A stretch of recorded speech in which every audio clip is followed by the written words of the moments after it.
Royals baseball comes to you from Oakland, California, where a week-long West Coast road trip comes to an end today. The Royals are hoping for a 4-game split with the Oakland A's. Hi, everyone. Welcome back to the ballpark with Rex Hudler.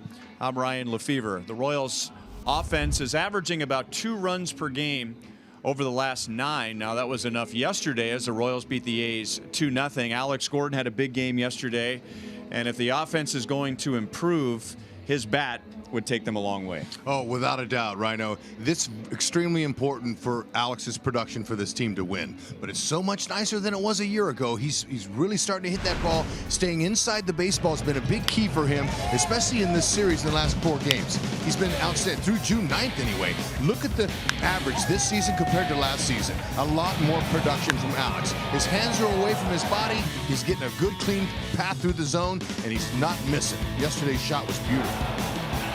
Now the question is, does he continue to improve? We'll see about that. Brad Keller makes his 3rd Major League start today. He'll go up against former Royals farmhand Sean Manaea.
The Missouri Lottery.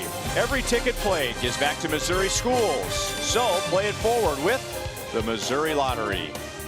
And by Chevrolet, the most awarded and fastest growing brand the last 4 years overall. Find yours at your Kansas City area Chevy dealers.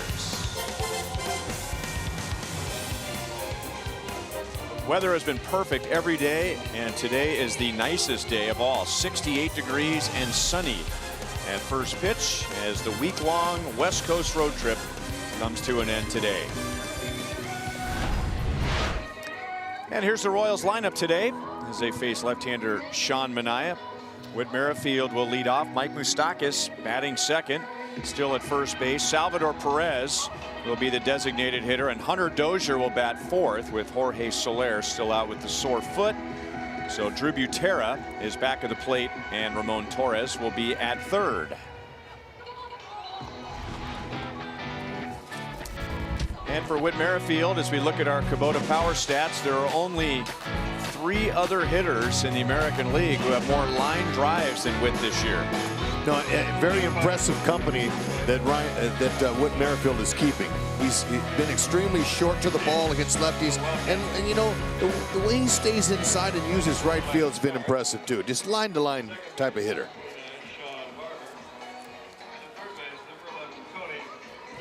Sean Manaea, first a member of the Royals organization, traded to the A's in 2015. That brought Ben Zobrist to the Royals. He's made 13 starts, one of which was a no-hitter.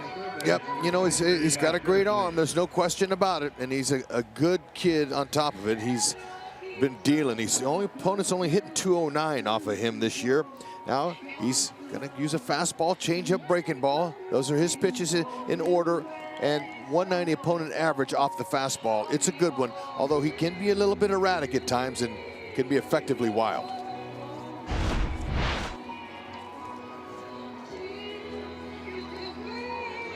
Defensively for the A's, they've got that young Fowler kid in center field, man. He's a good looking center fielder. He can cover some grounds. I like his bat. He's got some pretty good pop.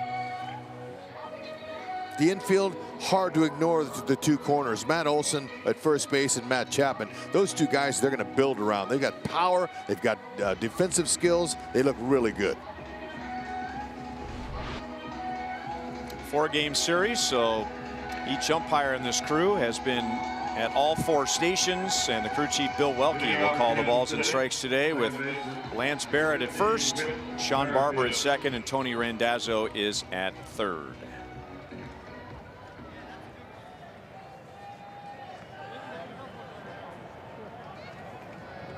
This is Whit's 5th consecutive game leading off. We expect to see a lot of him there, with John Jay traded to the Arizona Diamondbacks.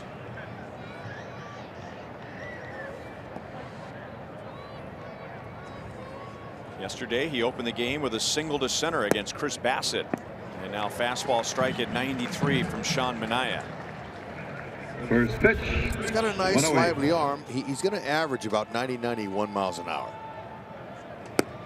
He might see some 94s at times, but being able to have the ability to add and subtract off the fastball is a plus.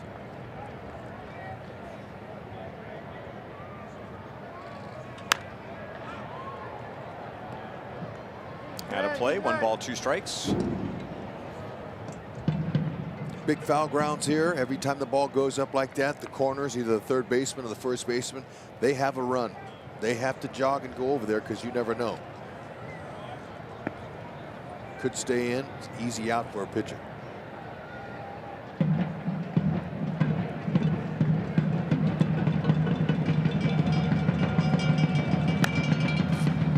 Still 1-2.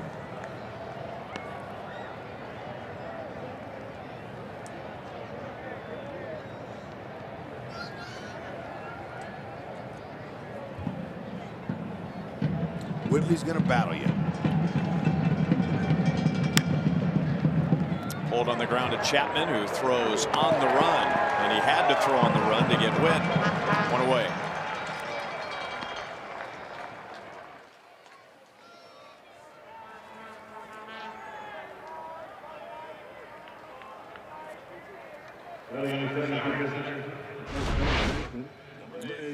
Okay, let's see how he's able to get through the bag there. Oh, hey now, watch out.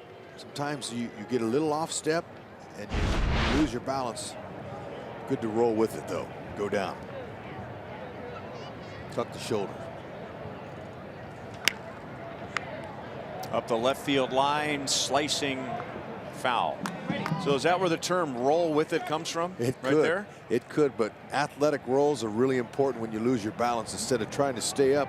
If you try to stay up and catch your speed, you extend your knee and you hyperextend your knee sometimes. So just roll. You off balance, roll. Tuck and roll.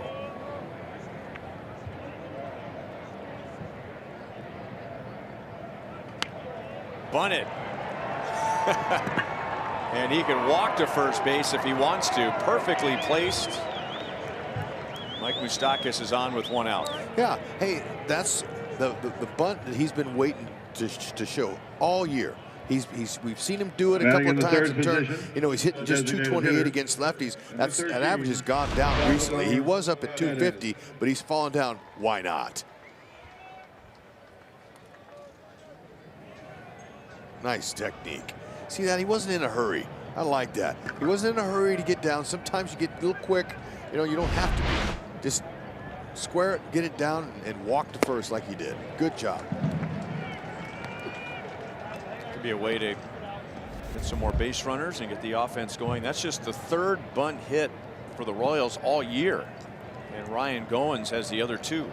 Yeah, and you know, I'd like to see Alex do a few of those as well.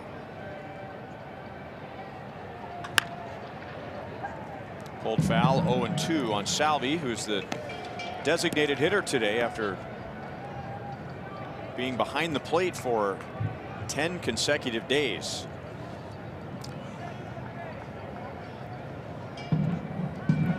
That's the grind. You know, he loves it. He absolutely loves it. Loves playing. DH is a little harder. Sun is going to be a problem today. Nope. Fowler has no idea where it is. And that's a heads-up play by Piscotty to get there, but then he couldn't bring it down. Well, I knew it wouldn't be just a matter of time before we started talking about the elements today. And the day games here, when it's a clear blue sky, you mentioned it yesterday when there was some overcast. It is very, very difficult to pick up that ball out of the blue sky here. Oh, wow. He was there, too. He got a little dome on him. He hit it off his glove and hit him in the head. I hope he's all right. Obviously, he is. And they're going to call that an error on Piscotty. So heads up by him and a long run for him. But he got there and should have made the play. 2 on, 1 out to Hunter Dozier. You know, in his angle, Piscotty, he was looking away from the sun. I think he just misjudged him. I don't think the sun had anything to do with it.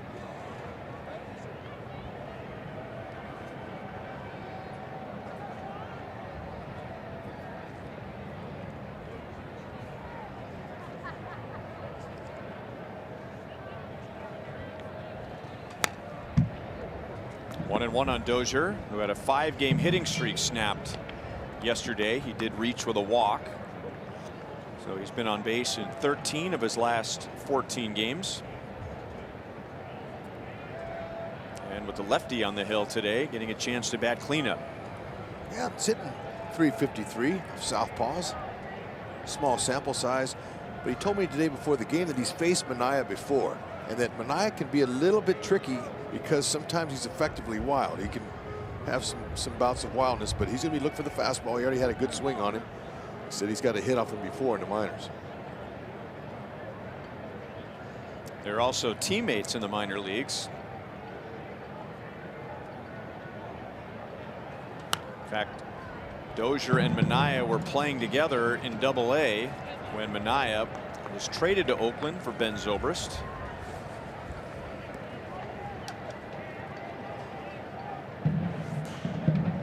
Couple of first-round picks by the Royals. For Manaea, he was a first-round sandwich pick in 2013 out of Indiana State.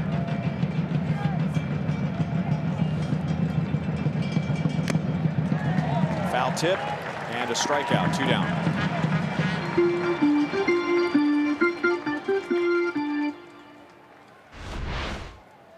Looks like he rushed him. He's a little bit behind that. Dozier was 93. Good pitch, good location. Center fielder. Beat him. Number 16, Paulo Orlando. Changeup's been a good pitch for him. He's going to use that second most.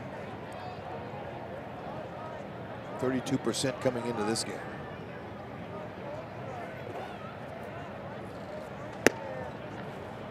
Slider's a little bit high to Paulo. Paulo batted 8th yesterday and drove in a run in the 2nd inning against Chris Bassett. And the Royals led 1-0 until the 9th when Alex Gordon homered. And the Royals went on to win 2-0. 1 ball, 1 strike.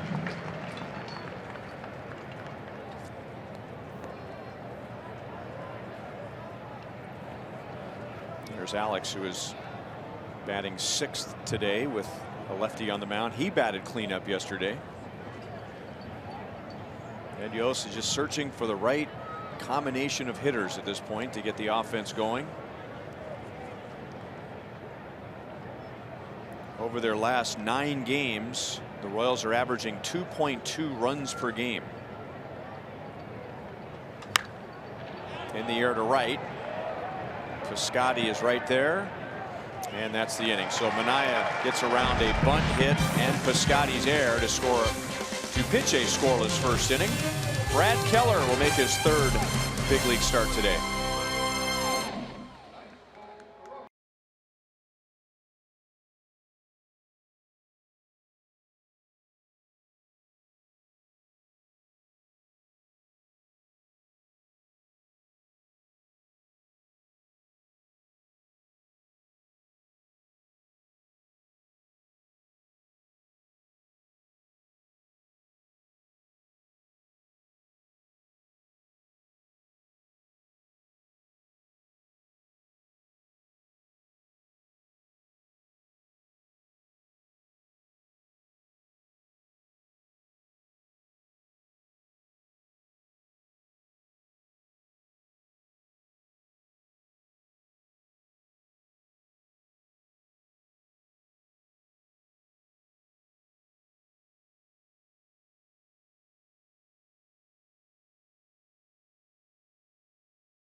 Line up against Brad Keller today. Oakland in game 2 scored 7 runs, kind of bucking the trend of struggling at home. But then yesterday, Duffy, McCarthy, and Herrera shut out the A's on just 4 hits. And Dustin Fowler did not appear in the game until the 8th inning with Danny Duffy on the mound. So he's back in there and takes strike 1 as Brad Keller makes his 3rd major league start. And has been looking good and better each and every time. The reason he is he's looking more confident. He's executing his pitches, which are 4-seam, 2-seam fastball. It's important. That's east-west movement, and he's got north and south with his fastball and his slider. Changeup is good, but whenever you have 4 pitches like that that can work in those 4 areas of the strike zone, oh, you're in good shape, especially with the velocity he's got. Going to average 95.7. Got him to chase one up by his eyes. That would be the north. North, south, east, west. I'm telling you, Butera was telling me this morning as we were going over his pitches, and he explained it that way as well. But with that natural cutting action he has to his fastball and the 2-seamer has been fantastic.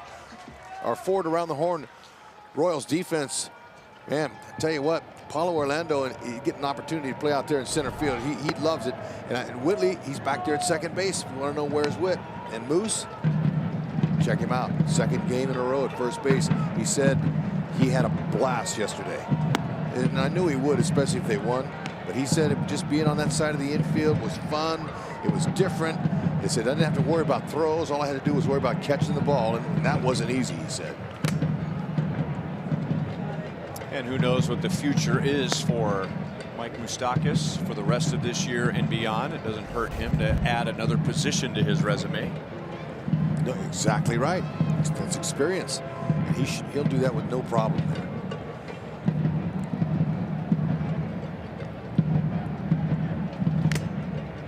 Right off of Butera's mask. 1-2 on Marcus Semien.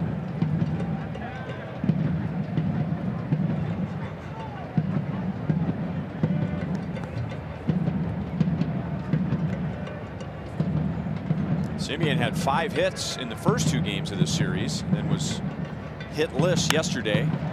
And he bloops one out into right field.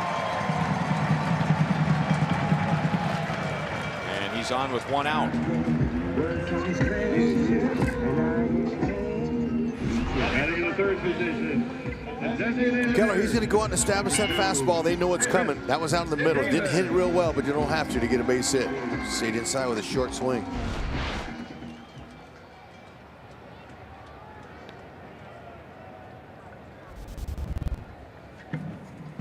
And now Chris Davis. He has 3 hits in this series. 2 are home runs, both to center field. Down and away, ball 1.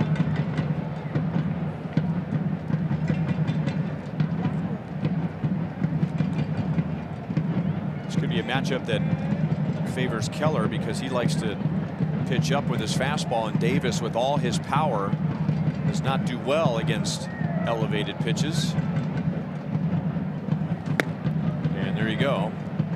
An elevated fastball, and he tried to stop his swing, but it was too late. Well, I tell you, that is firm as you see his zone where he likes him.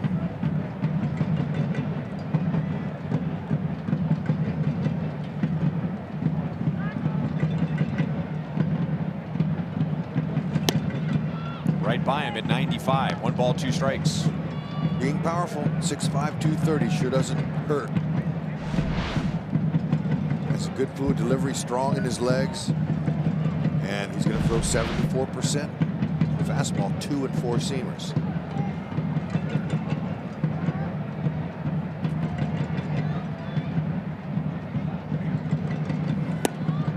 Great spot. So nothing fancy with Davis. He just went right after him, and Keller has struck out 2. I'm sure he's spent some time with Danny Duffy and talking about the importance of their fastballs and how that's a hard pitch to hit. And they don't get a chance to hit in the American League, so they don't really get the opportunity to see one of those and to realize how hard that is to put a barrel on it. And so therefore they're trusting their heaters more. Duffy was magnificent in yesterday's game. Excuse me, last night's game. Yesterday's game. No, I had it right. Okay. Two night games, 2 day games, kind of get them mixed up a little bit. But anyway, it's the fastball that really counts. That's the one. Sets up the off-speed pitches.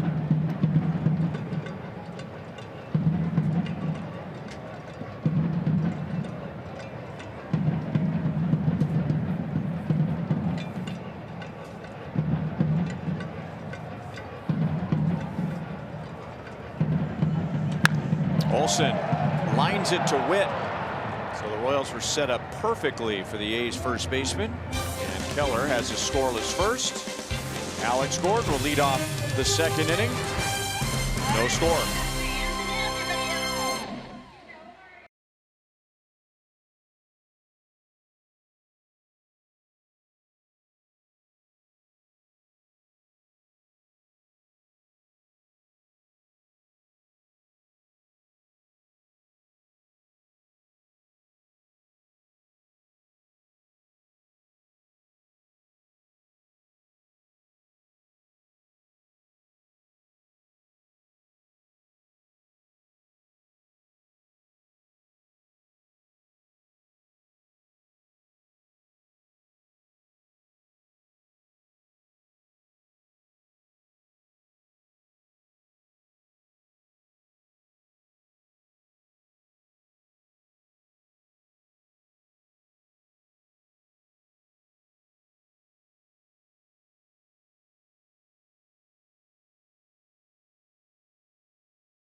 No score here. Ricky Henderson Field in Oakland. Final game of 4.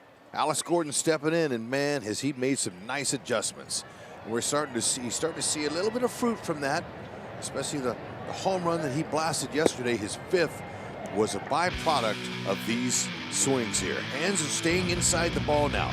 In game 1, that fastball was bearing in at 94. Look at that now. You see how he pulled his hands in, and he's able to fight that ball off to left field. That's staying inside the ball. Okay, and then this is the byproduct. I mean, it's a byproduct of a good, easy swing. Look at the home runs. He catches it out in front right there, and he's able to hit that ball with authority, but he waited, popped it, and that's by going inside and keeping your hands inside the ball. It's going to allow you to get the head out on a homer. It's just the way it happens. And here it is right here. Look at that. And the hands don't roll right here. Watch this. The hands will roll after contact. On a pitch that's elevated, he was able to mash it. So making some adjustments is what the game's all about. He's feeling much more confident. And that last foul ball was down the left field line. That's a good sign. Keep the average going up by using the opposite field. Over to Olsen at first, one down, and we head down to the field and welcome in Joel. All right, Ryan, let's take a look at our Kia drive to success going back to April 21st.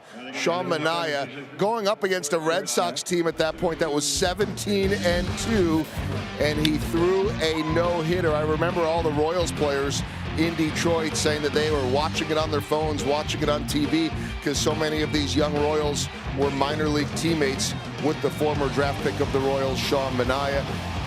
Maybe Eric Skoglund summed it up best, saying at the time, one of the most genuine human beings I have ever met. And Manaea telling me, guys, that he's got a lot of friends still on this Royals team, has really been looking forward to facing them. He looked back to that day that he was traded for Ben Zobrist. He said it was Vance Wilson, his Double-A manager, now the bullpen coach for the Royals, that broke him the news. His roommate, Kyle Zimmer, had been messing with him, he said, for a number of days, passing on every single rumor. He said, I didn't want to hear it.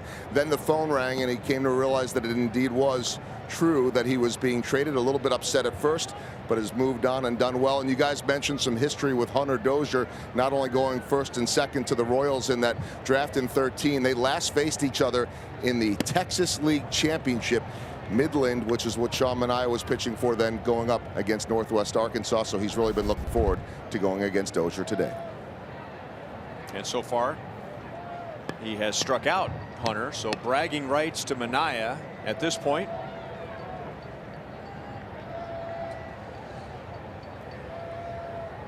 2-1 on Alcides Escobar.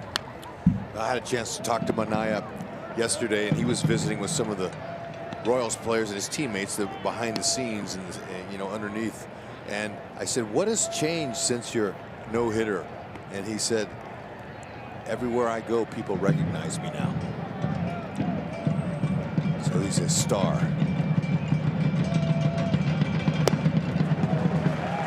That is his second strikeout. Well, some subscribe to the so-called no-hitter hangover, and probably more so for a younger pitcher than a veteran pitcher.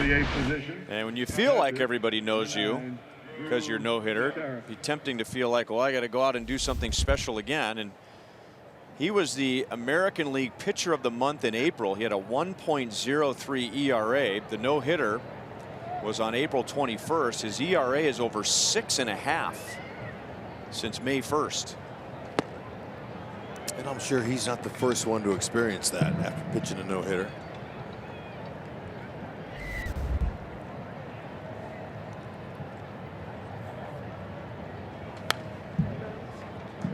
No balls, 2 strikes. It was the 12th no-hitter in A's history and the first since Dallas Braden's perfect game in 2010. And Dallas Braden is now a broadcaster for the A's. Good changeup. So Manaea has a 1-2-3 second with 2 strikeouts. No score to the bottom of the second inning. And today we would like to honor Andrea Vandermeer, born in San Jose.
is from Price Chopper and Aquafina. Sign up at mypricechopper.com/saves to save on Aquafina when the Royals get a save, which they got yesterday afternoon from Kelvin Herrera, his 14th.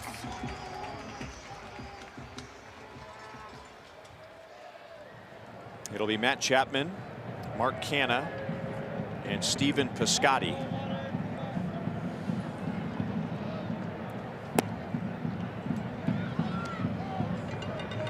Chapman is a .244 hitter, but he is 6 out of 10 in this series.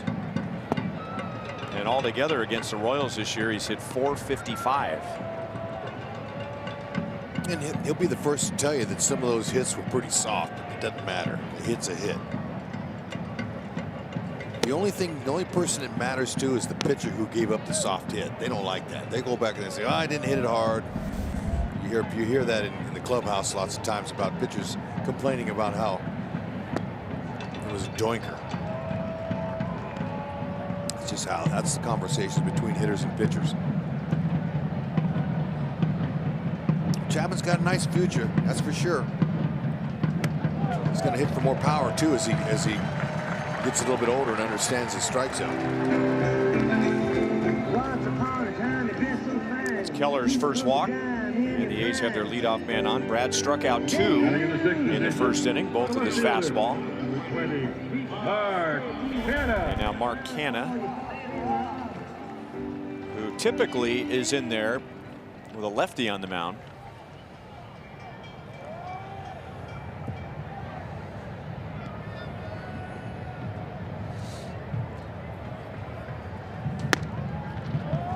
Fastball upstairs, ball 1.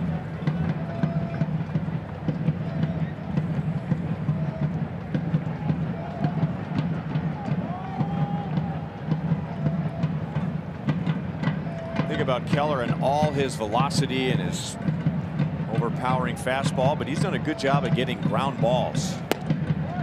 That is a perfectly executed pitch right there. 1 ball, 1 strike.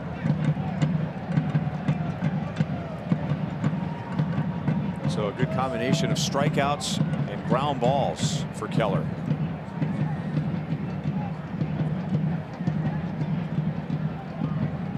In fact, one of the best ground ball rates in the American League. You can get one right here. Timeout had been called. Look at our Toyota League leaders for today. Brad Keller has the 3rd best ground ball percentage behind Jose Alvarado and Dylan Covey. Good hard 2-seam fastball that gets it to work when it's working down and in on righties.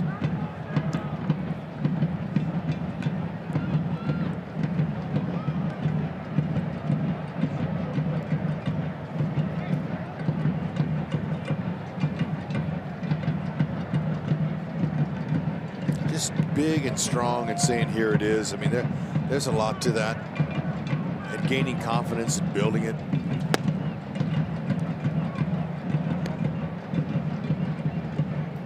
He works quick. He seems to have a good idea whether he starts or whether he's out of the pen. He looks the same, confident. That's the bottom line in production.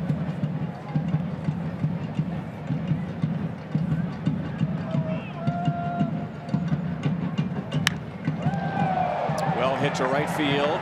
Dozier is back. It's over his head and up against the wall. Dozier plays the bounce perfectly, makes a good throw to second base, but Canha's in there with a double. Mentioned in yesterday's day game that the ball carries very well in day games compared to night games, and here's a good example. Stayed inside of it, good swing. Was able to stay inside the ball, but that hit high off the wall. Number 25. And there was no chance. Dozier, he got a good jump on it, but carried over his head. And Keller is going right at the A's. He's thrown 24 pitches, 20 have been fastballs. And now the A's have runners at second and third with nobody out. Stephen Piscotty at the plate, and there's a breaking ball that caught the outside. Okay, and you know, that's okay. I mean, eventually he'll have to start going to his secondary pitch because they're going to hit him around a little bit. But lots of times you want to get to establish that heater until they've proven they can hit it.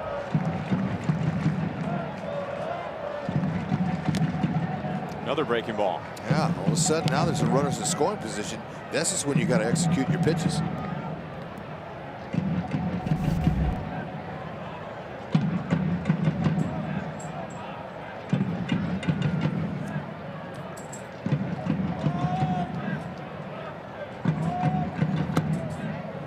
Good spot. Just missed down and away. 97 miles an hour. Yeah. You're ahead in the count like that. You don't want to leave a mistake in the middle.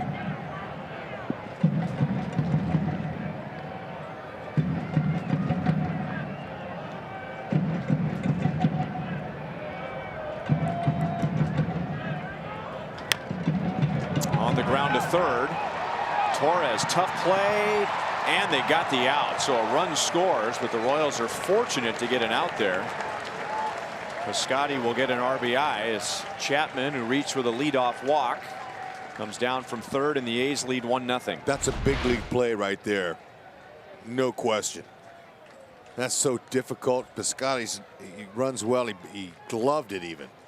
I mean, that's a quick release. Fantastic play. That helped him. Got to get it out there. Off the bat, I thought there was going to be no play, really. 21, Jonathan Lucroy. And now the Royals defense will put the pressure on Lucroy. They'll bring the infield in with a runner at third, 1 out.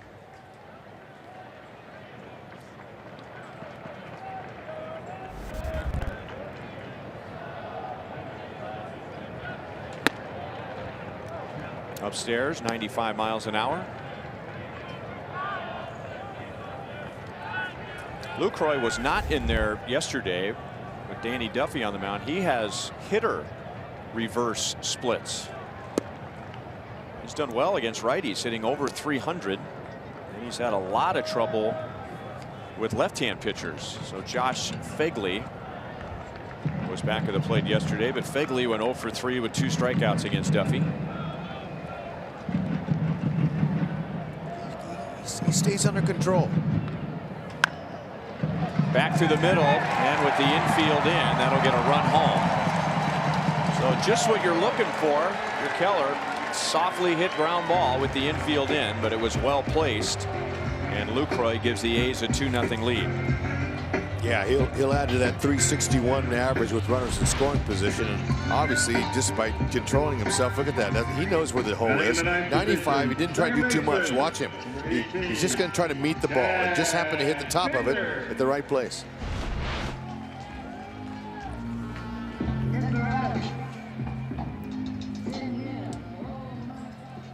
So Keller gave up a leadoff walk, then a double. Those two have scored. And now Lucroy's at first with 1 out to Chad Pinder.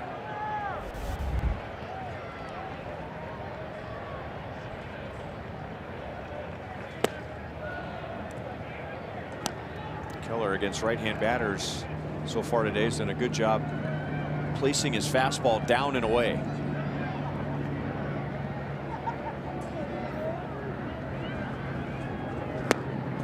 That was down and in.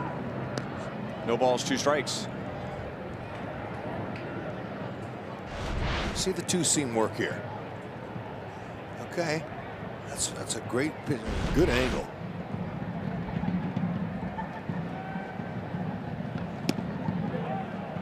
Just off the plate, 1-2. Pinder is at second base. He's also played in the outfield in this series. A's are kind of grooming him to be a Ben Zobrist type. 2 balls, 2 strikes.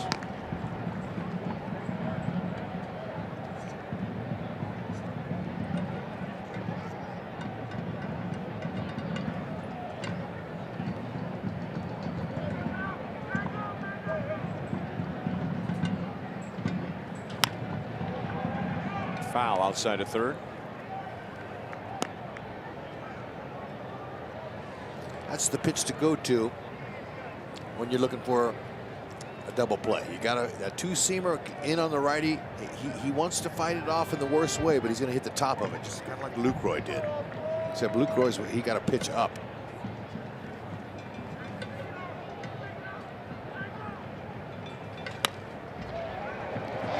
That ground ball ate up Merrifield. The runner at first, Lucroy, I don't think he saw it right off the bat. He just kind of froze when the ball was put in play. So Witt comes up with that. That's an easy inning-ending double play, but because of the hop, Pinder will get a hit, and the A's have 2 on with 1 out. Yep, you said it right. Sometimes the ball will eat you up. It was a short hop to him. It came in there. Actually, it was an in-between or a little long hop. But here in this ballpark, sitting behind the stands here, they haven't pulled in a lot of white T-shirts, and it is not easy to pick up the ball. Sometimes not making any excuses for Witt. It's difficult. See all the white T-shirts behind there? Sometimes it's hard to pick up the baseball on a hard hit ball.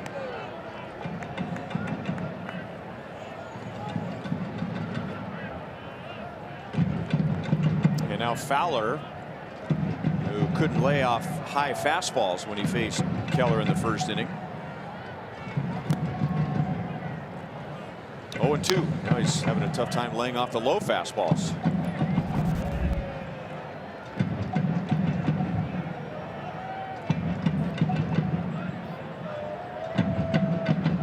Brad got him to swing at a pitch that was eye level his first time up.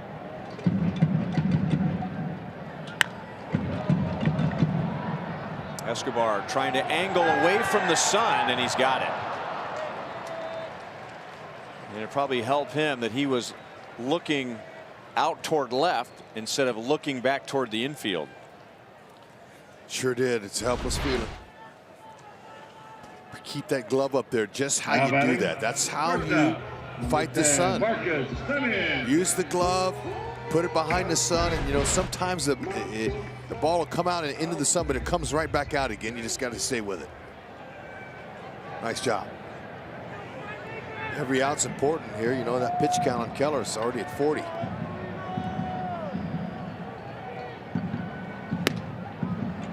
He had about a 55 pitch limit in his first start, 70 to 75 in his start on Tuesday at the Angels, so probably right around 90, 95 today, depending on how he looks. Yep. 1-1 on Simeon, who blooped a single to right in the first inning. He's built to throw 120 pitches, but it's just been a while since he has started, but he had 100 career minor league starts. 1 ball, 2 strikes, and that's how the Royals always viewed him when they took him in the Rule 5 draft. Just ease him in as a big leaguer in the bullpen. I don't think the plan was for him to eventually be the setup man for Kelvin Herrera, but that's how it worked out. But all along, Brad Keller was going to be a starter. And it's a compliment to him being in such an important role in the bullpen by the way he carries himself and his confidence and his performance.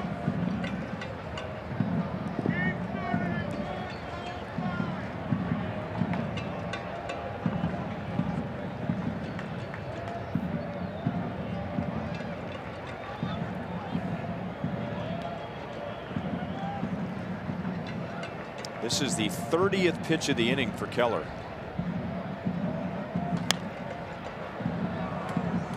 Simeon's another one of the Oakland A's with a good number with runners in scoring position, 351. And he's a young hitter that uses the whole field, has confidence in going to right. Typically a high number in risk means that he's using the whole field.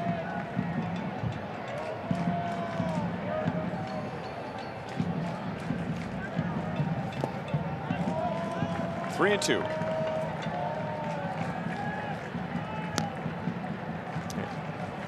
And Chris Davis is waiting on deck. Nobody sees more pitches or has seen more pitches than Marcus Semien in the major leagues. So 3-2 is nothing new for him. There go the runners, and it's inside, and they're loaded up for Davis. This is an inning where he's laboring. Might be a time for a visit. Give him a little breather. Give him a little rest. Here's Larry Carter, who's filling in for Cal Eldred. Cal's back in Iowa. It's his daughter, one of his 5 kids, is graduating high school, so LC's been filling in during the series. Quality family time at the K has never been easier with Family Fun Day Sundays presented by Academy Sports and Outdoors. Enjoy pregame activities for the whole family, including face painters, games in the outfield experience, and pregame player autographs. With signature Sundays after the game, kids under 14 can test their speed rounding the bases on the field with the Kansas City Zoo Fun Run. Get your tickets at royals.com/Sunday.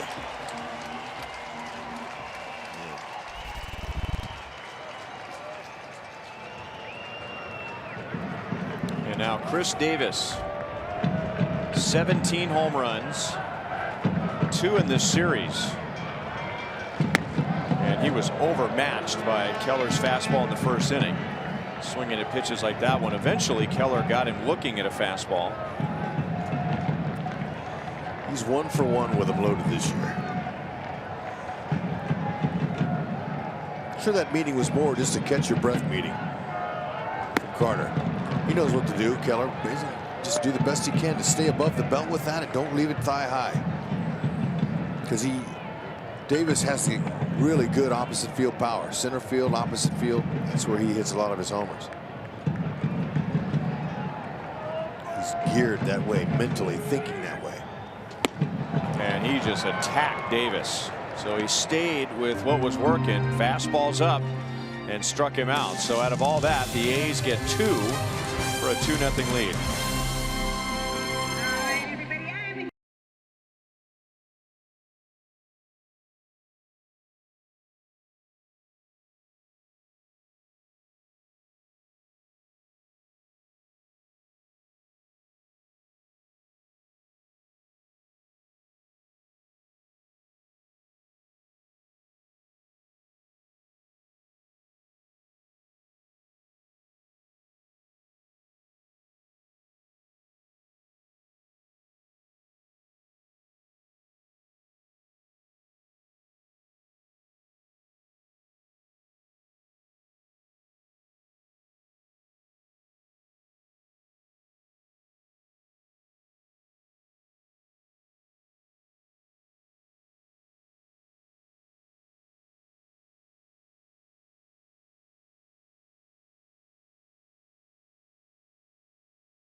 Heroes. For each post, T-Mobile will donate $1 to support veterans.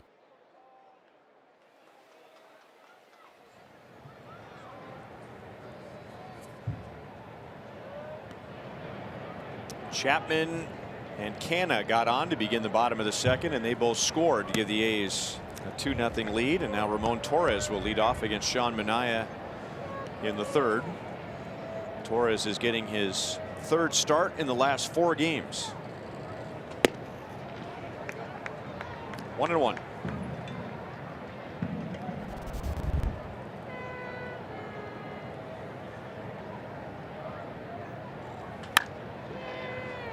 On the ground to Pinder.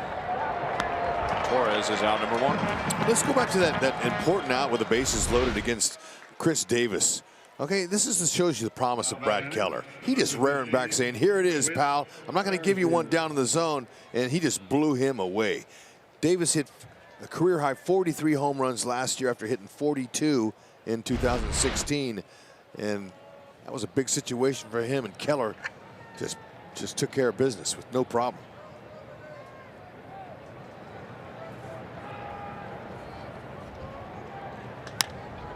Witt hit it down around the end of the bat, and now Canna can't find it in left field, and it's going to drop. And Witt was running hard out of the box, and he's into second base with one out. I mean, it's not just on one. It's not just on one ball hit in the air. Almost all of them that are hit, especially center field to left, you're going to see that. And it's because of the deep blue sky. The ball gets just lost in there. There's no other field like it in the day game.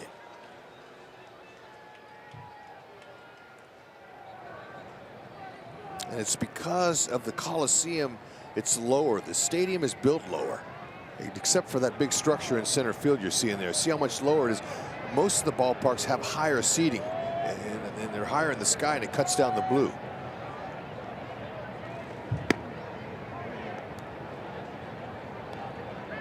Mike Moustakas has dropped down a bunt and singled in the first inning.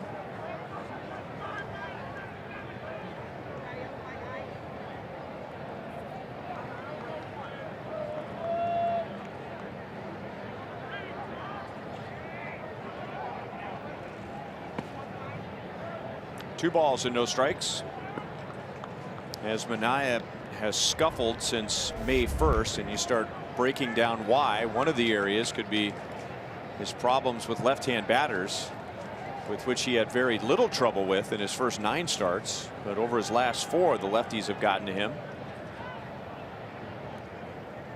Alex Gordon and Mike Moustakas are the only lefties in there today. That's pulled over to first. Olsen will go to the bag.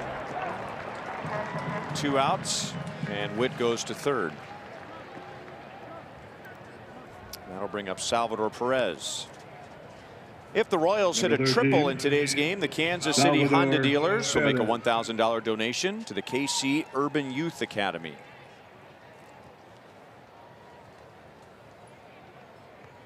Salvi hit a fly ball to center field in the first inning. Dustin Fowler lost it. Stephen Piscotty came over from right into center field, and then the ball hit his head for an error. And now the Royals are going to get a run on a wild pitch. So a ball lost in the sun gets Merrifield to second. A ground ball gets him to third, and a wild pitch gets him home. Yep, they'll take it. That's a team-leading 7th wild pitch by Manaea.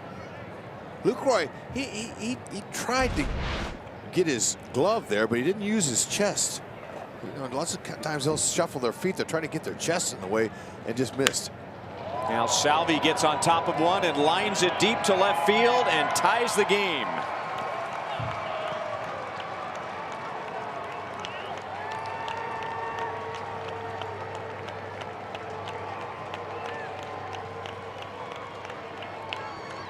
Tell you what, nicely done. That's what happens. Get a little something going in the inning. You know, the dropped double. I mean, really, that's opens up the door. And there it was, at 91 on the outer half. Salvi reaching out with his length of his arms and is able to barrel it with no problem. That was swung on, gone that quick. Manaea is his 11th home run given up to a right-handed bat.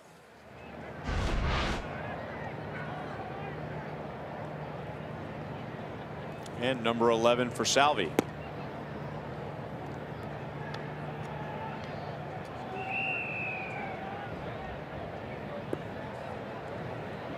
One and 0 on Hunter Dozier. Manaea struck him out first time up. 2 balls and no strikes.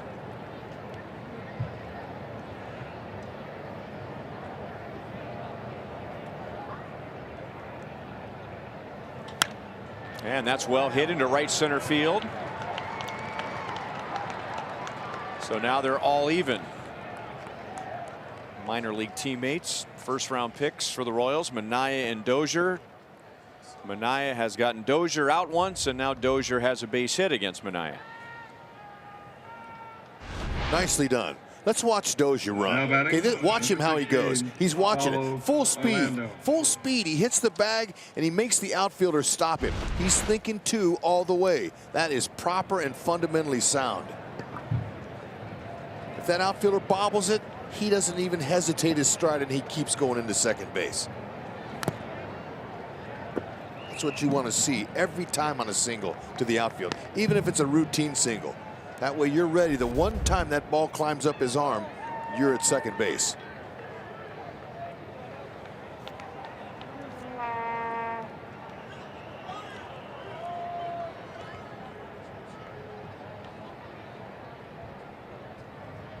Paulo flied out to right field in the first inning. Slider, which is Manaya's third pitch. No balls, 2 strikes.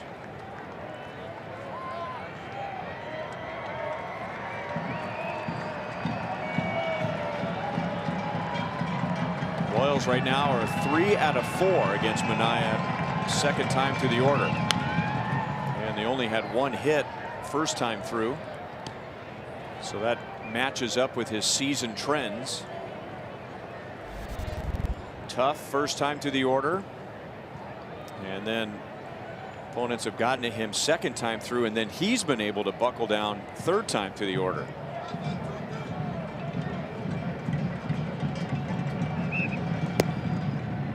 One and 2.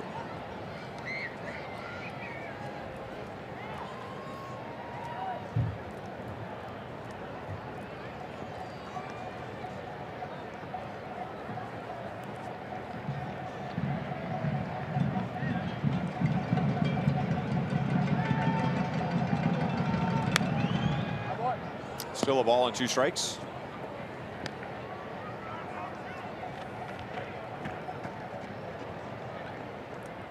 With 1 out, Merrifield reached with a Sun-lost double. Went to third on a ground out, scored on a wild pitch, and then Salvador Perez homer to left field. Right after the A's got 2 in the bottom of the second.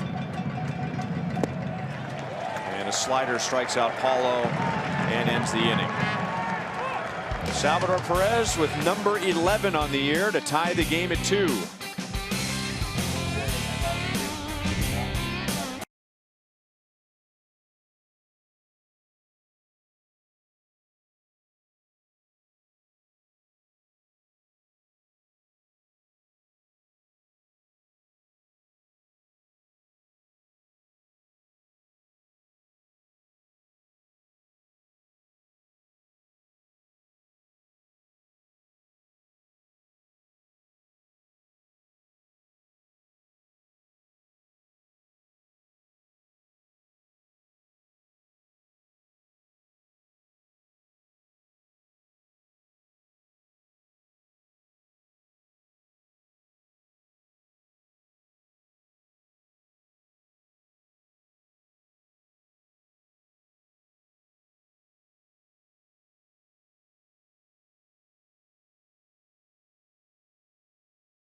Kansas City is powered by Ram trucks, built to serve.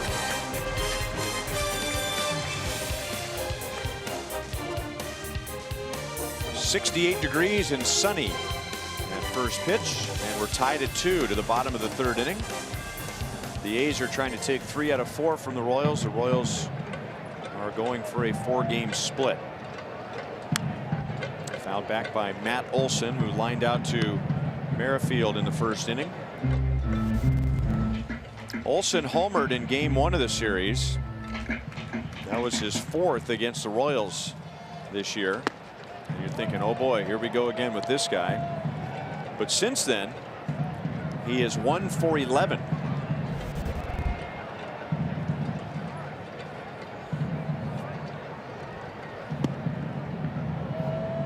Down and away. Keller's been down and away on both right-handers and left-handers today. Last time up, he lined it to Witt in shallow right field. Hit it right to him, and now he's trying to tear a page out of Mike Moustakas' book and lay down a bunt with nobody defending the left side, or at least in the third base area. Mike Moustakas is over at first base today, and he has a bunt base hit. I think just let him do it. If he wants to bunt, let him bunt. There it is. That might have been a little bit off, but they'll take it. 3-2. Come after him. Wherever Drew is. You see that angle on that trail there, that yellow trail? That's the angle you hear us talking about a lot. For a pitcher that's 6'5", 6'6", and we have several of those guys, that's what they're looking for. That kind of angle is more difficult to square up. When you throw it that hard, it makes it real difficult on hitters. Drew knows it. He says sometimes it's hard to catch him, let alone hit him. Gonna try and tie him up, and he does. Broke his bat. Shattered his bat. Beautiful. They can go get some new lumber.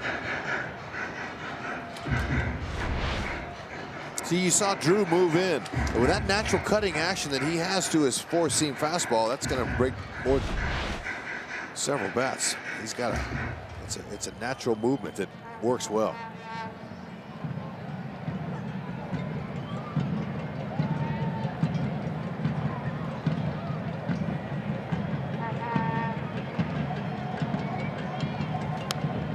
Another foul ball.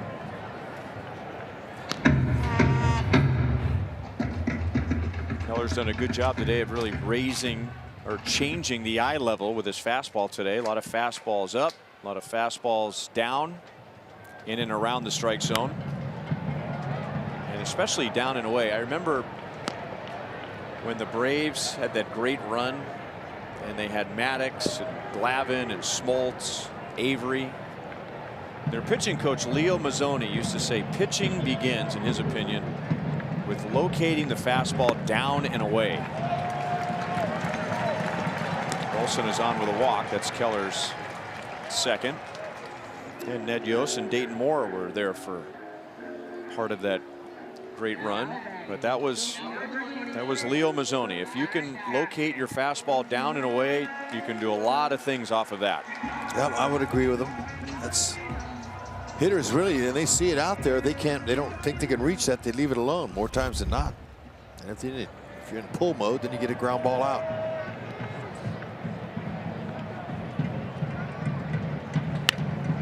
On the ground to Torres, who plays a sharp one-hopper, and the Royals turn a double play to erase the leadoff walk. There you go, Brad. That'll help you save a few pitches.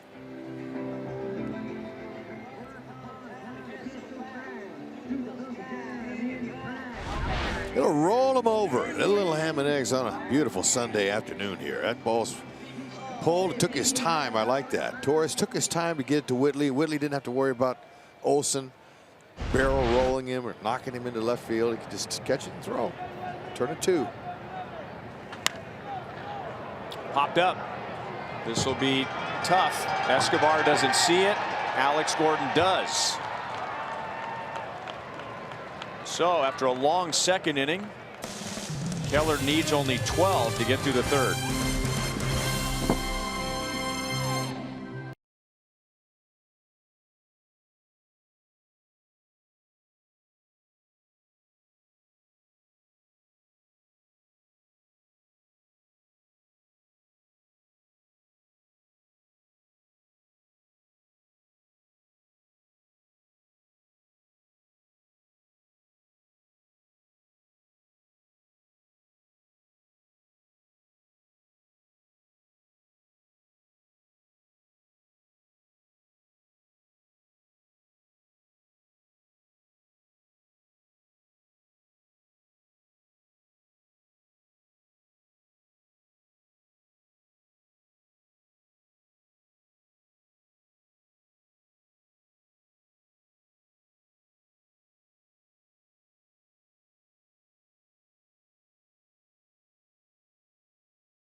And if you're interested in an all-inclusive experience, the Centennial Club remains the only way to guarantee a seat for the weekend rounds at the 100th PGA Championship.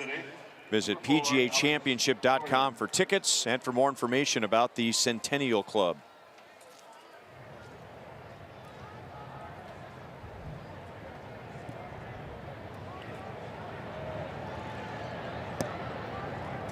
Two-two tie, and now Alex Gordon takes a strike from Sean Manaea. Alex grounded out to Olson at first base in the second inning.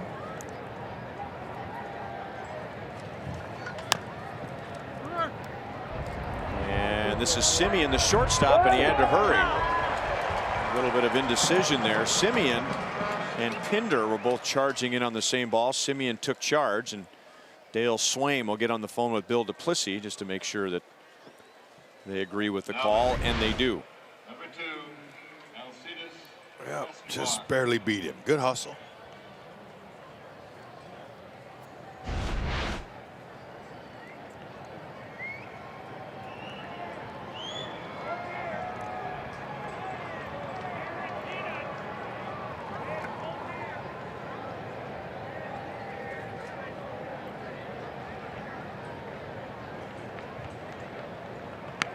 Escobar bunts. Chapman was already charging and throws him out.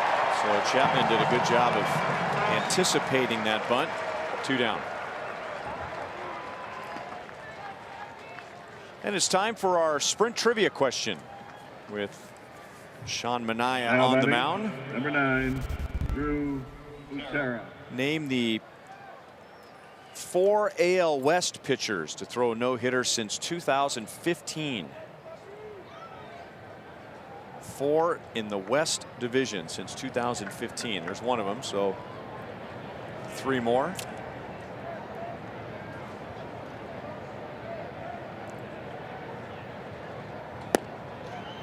Drew Butera is 0 for 1 today.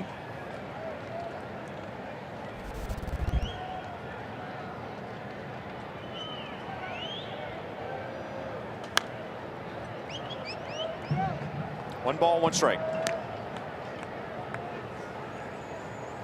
Well, another one was this year.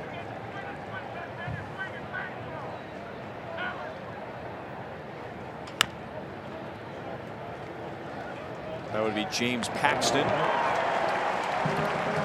Take it away, Hud.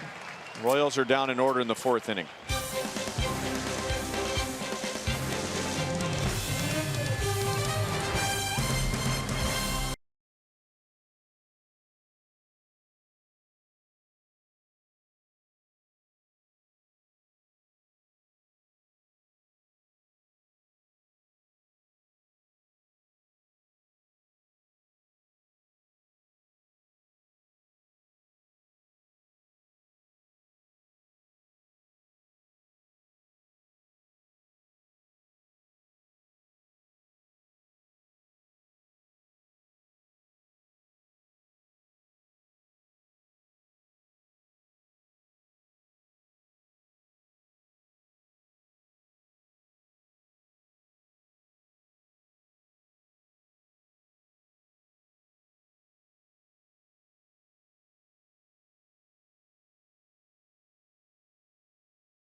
Coming to Fox and FS1 with every match live and over 300 hours of coverage.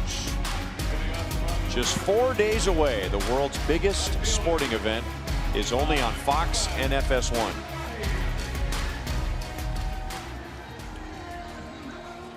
Royals 2, A's 2. Stephen Piscotty drove in one of the runs in the second inning with a ground out. Jonathan Lucroy on deck drove in the other A's run. And then the Royals got a run on a wild pitch. And then a home run from Salvador Perez in the third inning.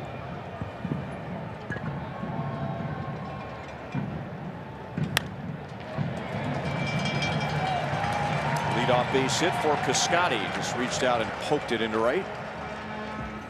So leadoff man on for the A's for a third straight inning. We go down to Joel. You know, Ryan, you think about how quickly things can move.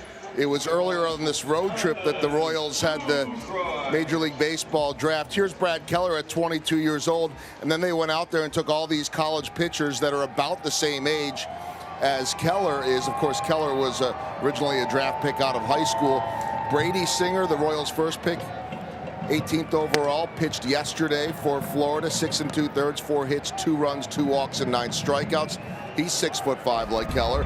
And then today, Jackson Coher, who was the second pick for the Royals, also from Florida, Singer's teammate, 33rd overall pick, pitched this morning, 7 innings, 3 hits, 1 run, no walks, and 6 strikeouts.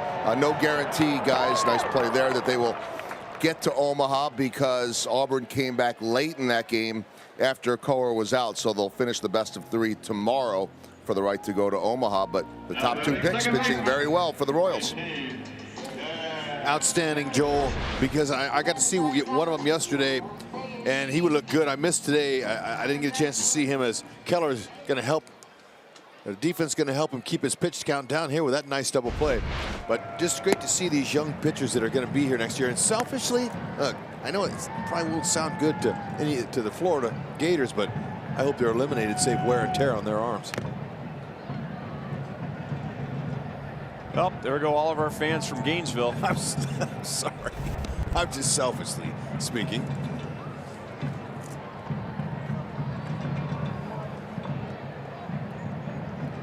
Personally, I'd like to see them go to the College World Series and get that championship experience. Yeah, I think, you know, that's great. I mean, Finnegan, we watched him. We enjoyed that. We knew he was going to be a guy.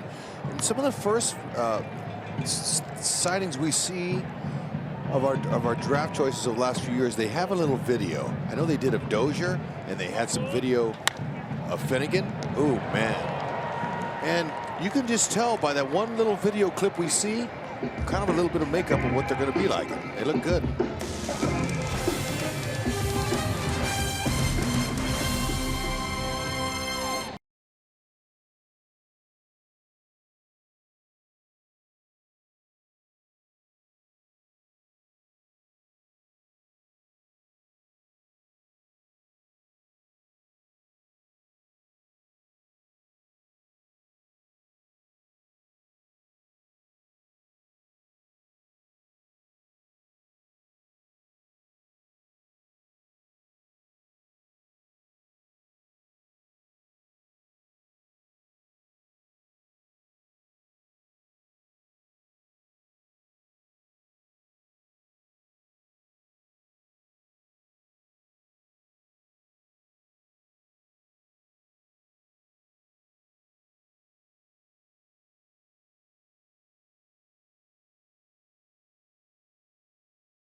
Like, oh man, it just seems like that ball gets small.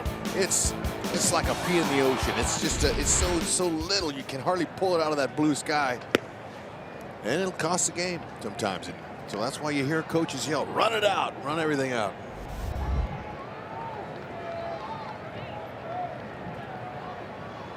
Ramon Torres leads off a second time today. He grounded out to second base leading off the third.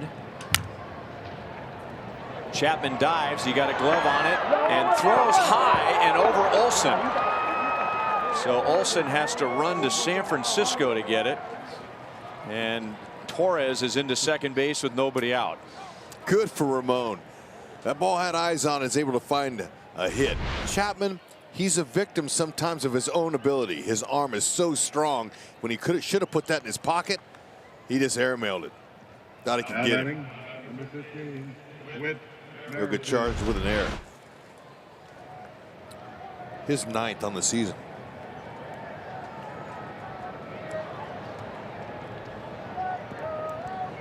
There's a little bit of a action right here. Let's see if Whitley can move him with a productive out or clean base hit.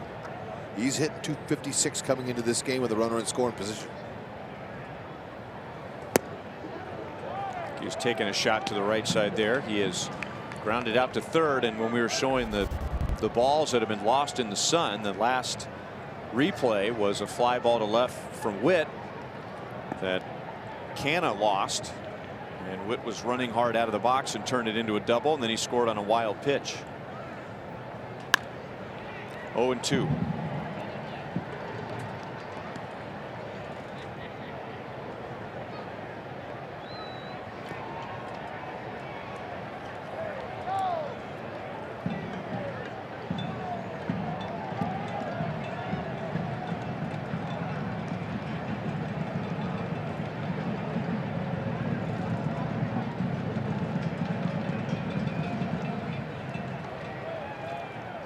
There's a little inside move there, and you know what? That's the one thing. If you're a base stealer and you're thinking about stealing third on a lefty, which really it's a little bit easier.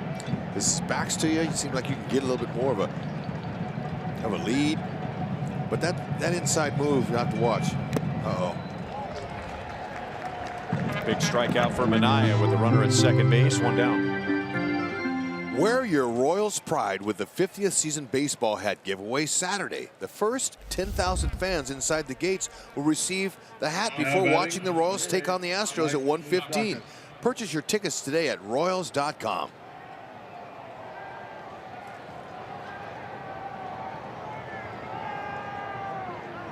Mike Moustakas has a bunt single, and he's grounded out to first.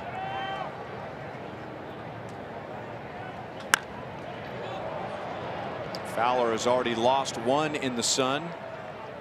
He's able to find that one. So Torres is still at second base with 2 outs. And now Salvador Perez, he tied the game at 2 with a 2-out home run in the third inning. And that is our Ram drive of the game.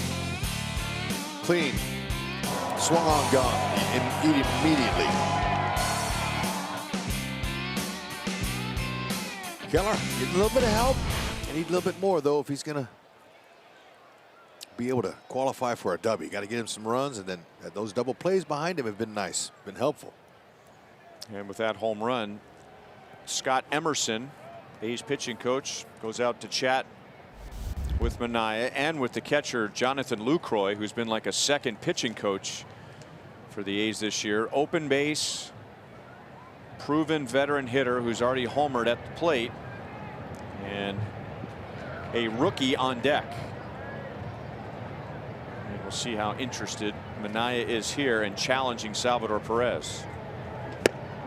Well, he went at him with a fastball. Salvi appeared to be ready for it. 0-1.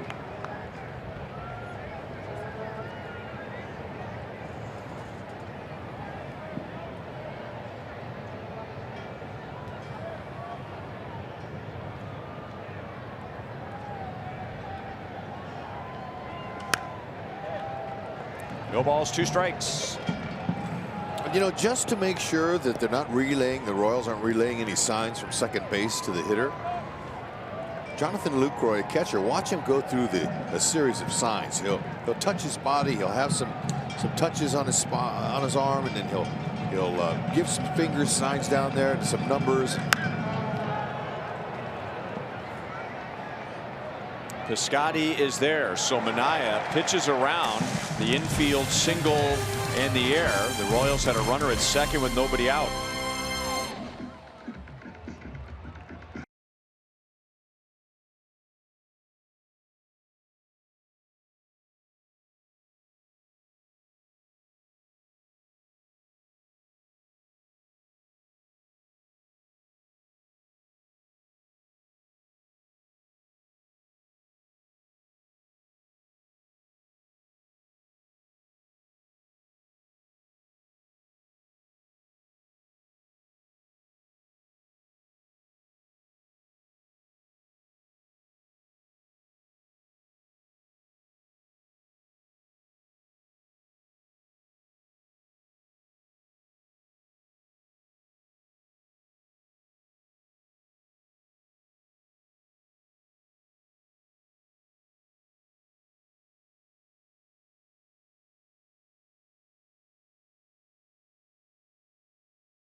Working the Oakland A's north, south, east, and west.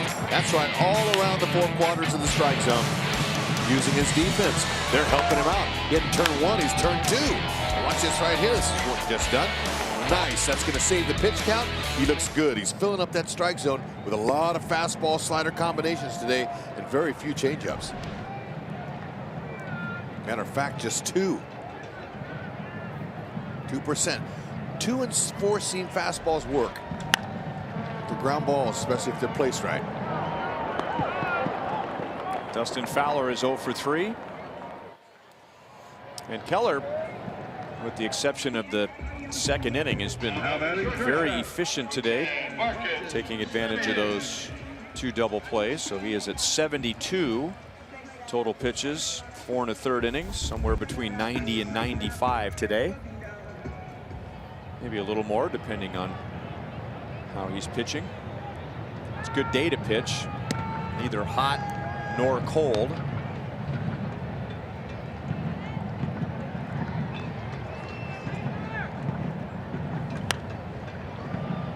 Oh, 0-2 on Simeon, who has a single and a walk.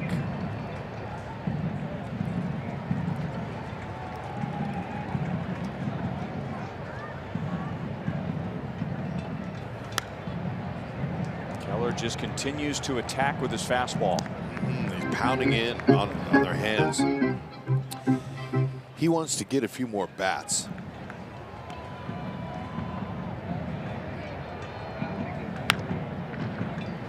Another ground ball to Eske. 2 up, 2 down. Speaking of the 50th season of Royals baseball, you can help us celebrate with a special t-shirt presented by Charlie Hustle. The second t-shirt in the series will be June 18th when the Royals host the Rangers. And those tickets are now available online at royals.com/theme tickets.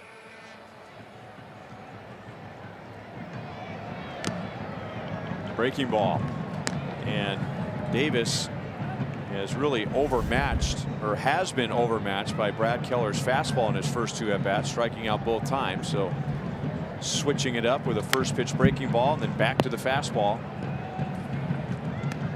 And it's 0-2. Bases loaded. This was a big part of the game. There was that first strikeout of him, and then here's the big one. 1, 2, 3. Bayou. Nicely done. Here it is. I got him again. 3 strikeouts. Well located fastballs up on Chris Davis. So Brad Keller's given up 2 in 5 innings. And we're tied at 2 at the end of 5. Some runs here.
At the 118th U.S. Open. Live coverage begins June 14th from Shinnecock Hills on Fox, Fox Sports 1, and streaming live on Fox Sports Go.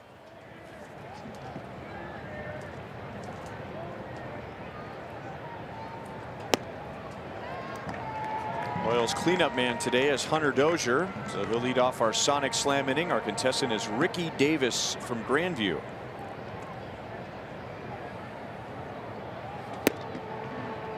One ball, 1 strike. If the Royals hit a home run out of the park in this inning, Ricky wins $1,800. A grand slam out of the park, and Ricky wins $25 grand from Sonic and the Royals.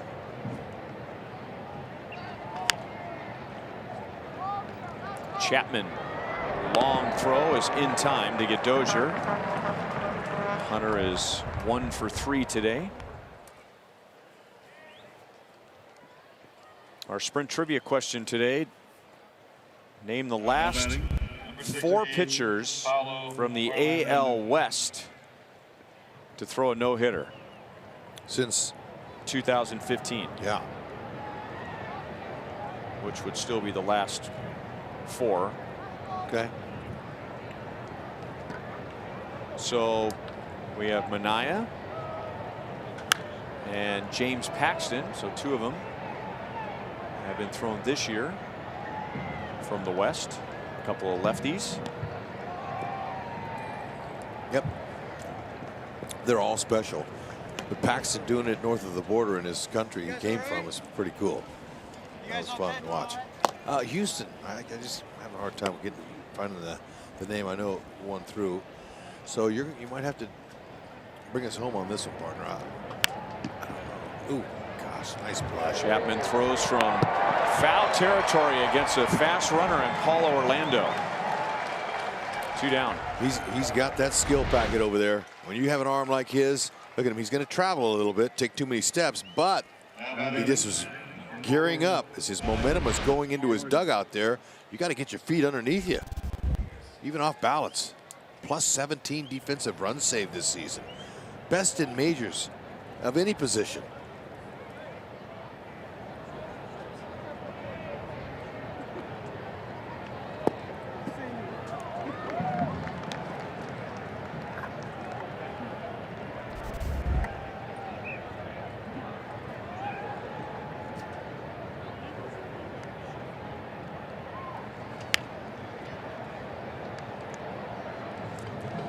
There it was.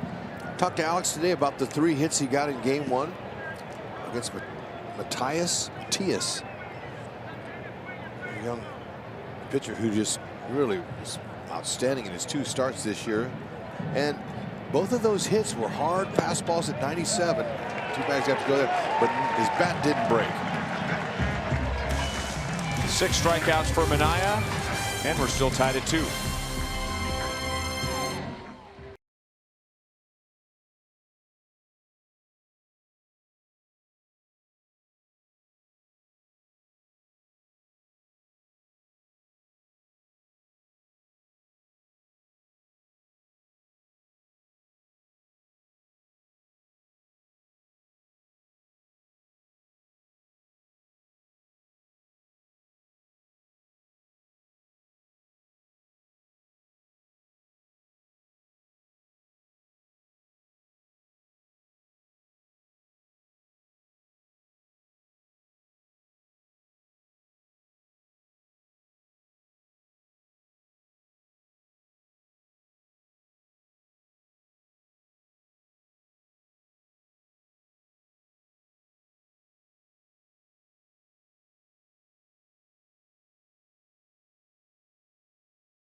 That hit Matt Olson. Last time up, Olson saw 10 pitches before taking a walk. This time, 1 pitch. And he goes down to first to begin the bottom of the 6th inning. And here's the Pizza Ranch pitching line for Brad Keller. He is right at 80 pitches in 5+ innings. He had retired 7 of the last 8. He's given up 2 runs, 5 hits. Both runs came in the 2nd inning on RBIs from Piscotty and Lucroy.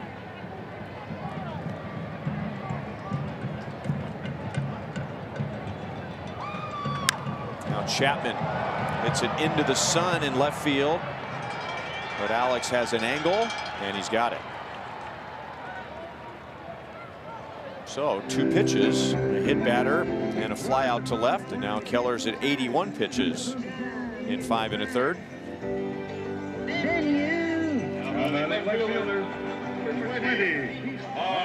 So far the A's 3, 4, and 5 hitters are hitless against Keller, and this goes back to when he was pitching well out of the Royals bullpen. He has not been phased by either the name on the front of the jersey or the back of the jersey. Opponents 3, 4, 5 hitters are hitting just 200 against Keller this year. Ball 1 on Mark Canha. He doubled and scored in the A's 2-run 2nd inning.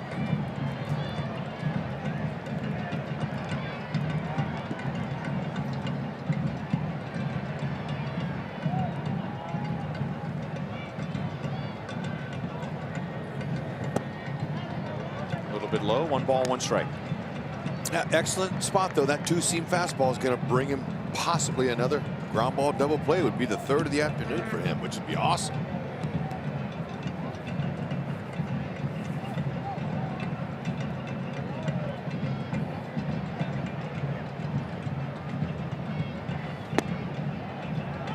A little bit low again. 3-0.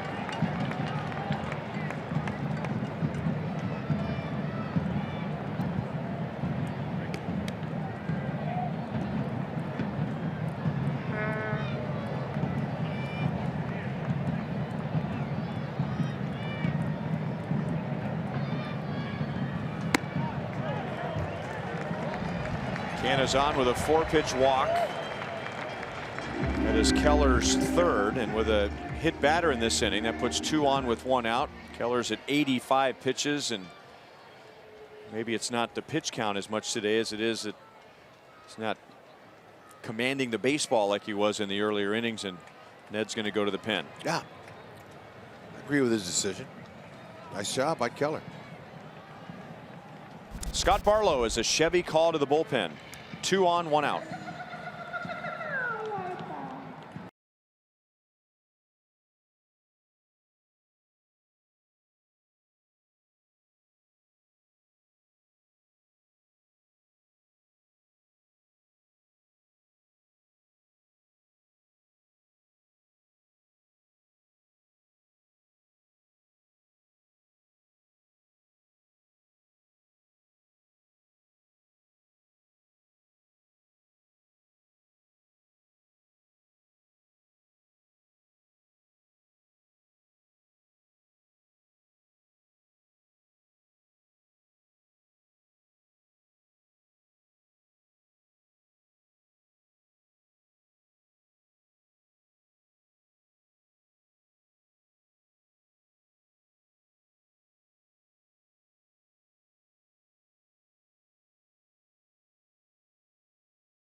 Unique experiences that give you access to the field, watch batting practice next to the pros, deliver the game ball to the mound, or take in a fireworks show from the outfield grass.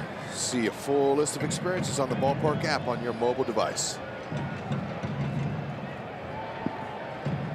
Scott Barlow with 2 on, 1 out. He's on for the first time in this series and gets Steven Piscotty. 2-0. Scott is coming off a loss. That was Wednesday at the Angels.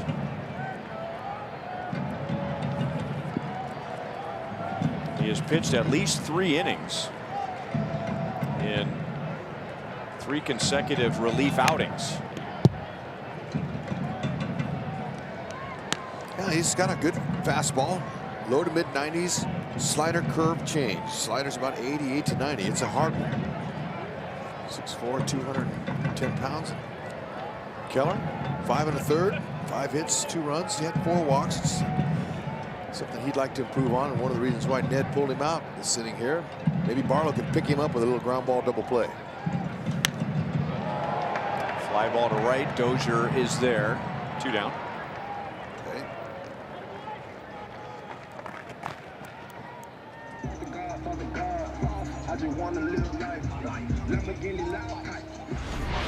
Gotta stay away from his power. He's got some pretty good pop. That's off the plate. That's a good located pitch. Made him go that way with it. See if he can execute a pitch here.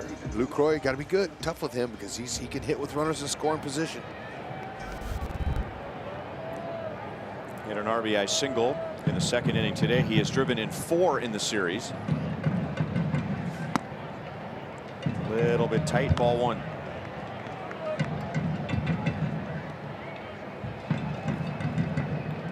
Two men on. Olson's at second. He was hit by a pitch. Canna's at first. He walked. So a couple of gift runners, and the A's are trying to cash it in. It's 2-0 on Lucroy. Now Tara's going to go out and have a little chat. I think we've discovered that the rule about taking a trip to the mound really hasn't had much of an effect at all, and now you know, teams are finishing the game with 5 trips left, 4 trips left. So what Drew did right there, I think teams were hesitant to do early in the season because they didn't want to burn a trip to the mound. But I think they realized 6 is a lot. So you're seeing a lot more earlier trips. Yep, I agree with it. I wouldn't be surprised if the league likes that idea if they cut that number down. You know, similar to replay. Remember, first you had 2 challenges, and they realized you don't need 2, you only need 1 if you get it right. 3 balls, 1 strike. But if the commissioner wanted fewer trips to the mound, I think he's accomplished that.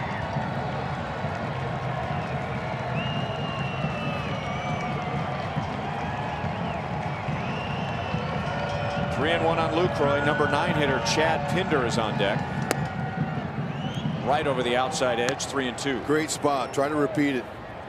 Drew Butera coming up out of his crouch there, looking to the infielder, saying, all right, runners at first and second, 2 outs, plays at first base. Good spot. Try to repeat it.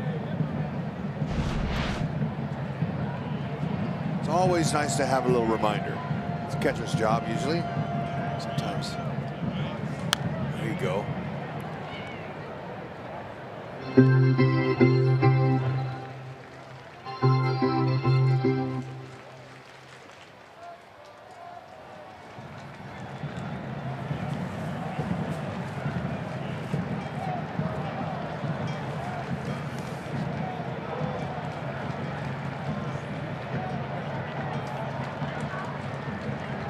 Runners go again, and Lucroy is almost nailed, so they're loaded up for Chad Pinder. He was a little careful with Lucroy there.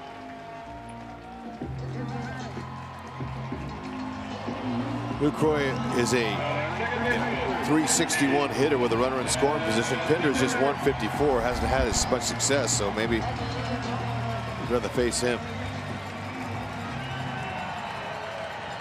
All 3 runners have been free bases, a hit batter and 2 walks.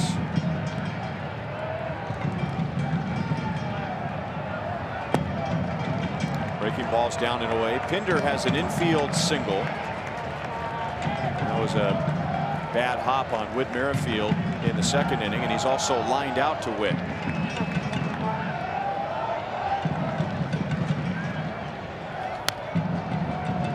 One ball, 1 strike.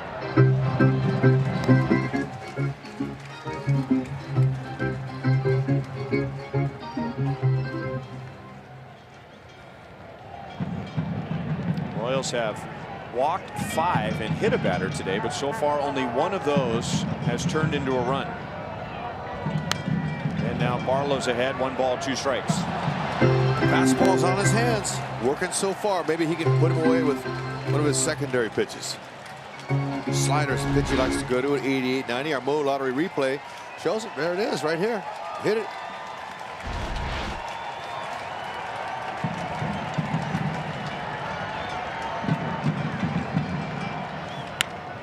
In the air to center field.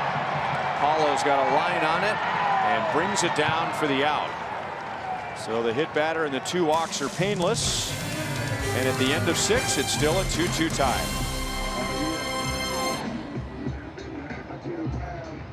Ladies and gentlemen, it's time.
Back in the bottom of the second, after a Stephen Piscotty RBI ground out, Jonathan Lucroy singled in the A's second run.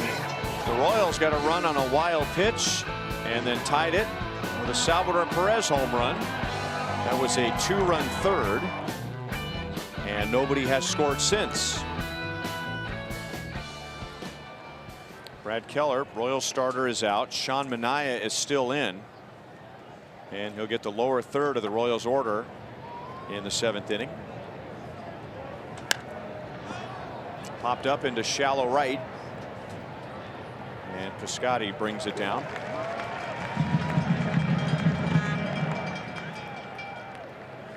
Well, Sean Manaea is following his season-long trend. First time through today, the Royals were 1 for 9. Second time through, 4 out of 9.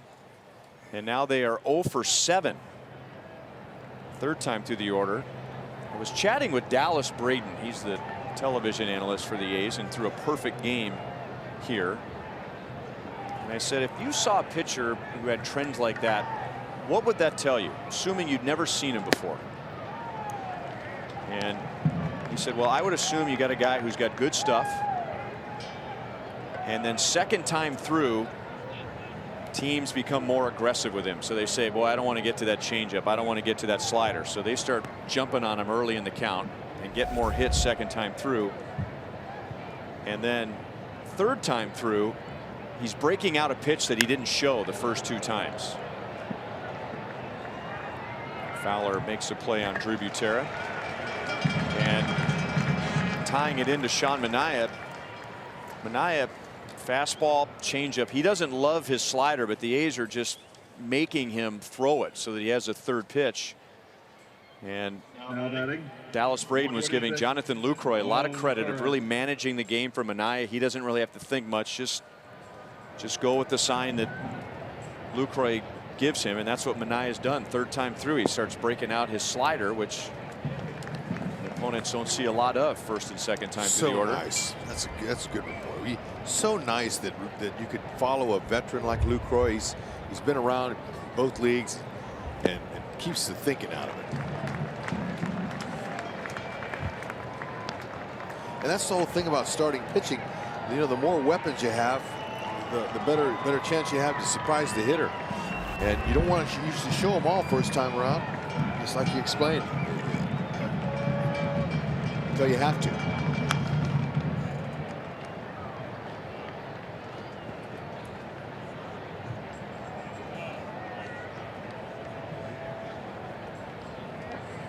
There's an inning that's gnawing at the Royals right now. It was the 5th when Torres was at second base with nobody out, and then Manaea got the next 3. Torres reached with an infield single, and then Chapman, the third baseman, trying to throw him out, threw it away. So Torres went to second, and then Manaea got a strikeout and then 2 flyouts. Still 1-2.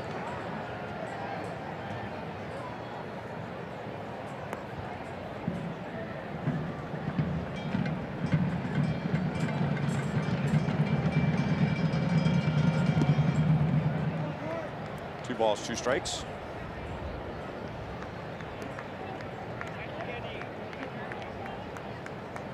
Manaea set down 12 of the last 13. And this is just his 82nd pitch. Torres spoils it with another foul ball. He's really fighting him up there. Good job. Trying to find that one he likes. Get on base.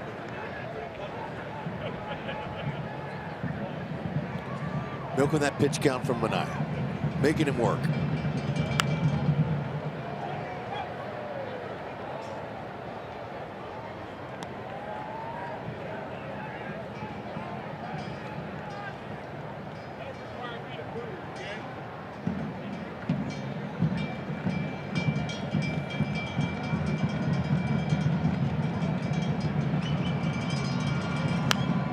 Another foul ball.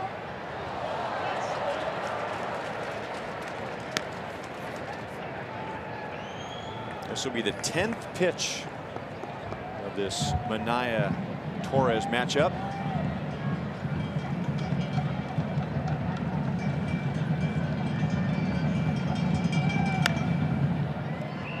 Shallow right. And Pinder running out from second base. Takes care of Torres. So that's 13 of the last 14 knocked down by Manaea.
Is brought to you by Ford.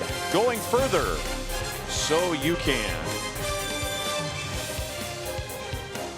Spent a lot of time on that bridge during this 4-game series. The Royals staying in San Francisco, playing in Oakland, back and forth across the scenic Oakland Bay Bridge, especially with the weather that we've had. Spectacular. Fowler off of Barlow's leg, rolls it out into shallow center field, and I don't think Fowler saw that rolled away from Whit Merrifield. He did not take an aggressive turn around first, and he's on with a leadoff single. That's where that first base coach can come in handy and be your eyes for. You got to be on top of your game over there.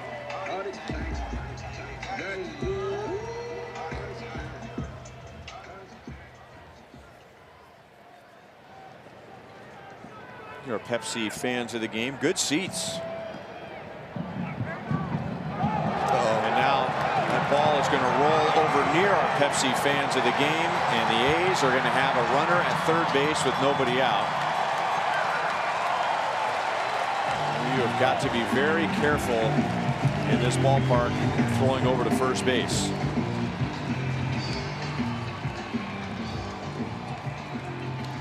Yep, Ned's not pleased about that. Barlow threw the ball into the runner.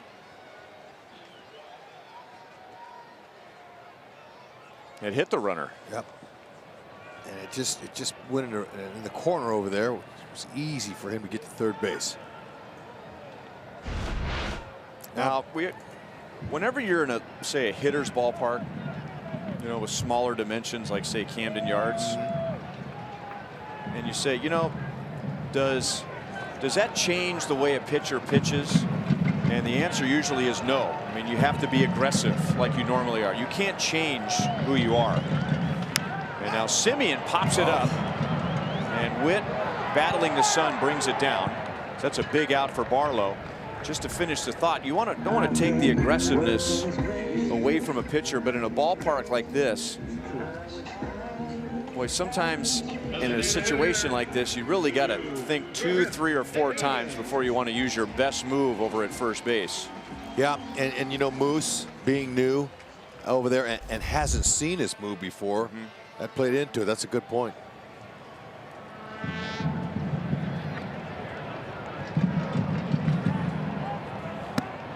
Chris Davis has never been happier in his life to see Scott Barlow. Surprised he didn't go out there and hug him before he got into the box, because Brad Keller just overmatched him with fastballs in 3 at-bats. With fastballs like that, so even at 91, Davis didn't get around on it. There are the sacrifice fly zones from the red line and closer. Advantage to the outfielder based on the runner's speed and the outfielder's arm. Green and deeper, advantage to the runner.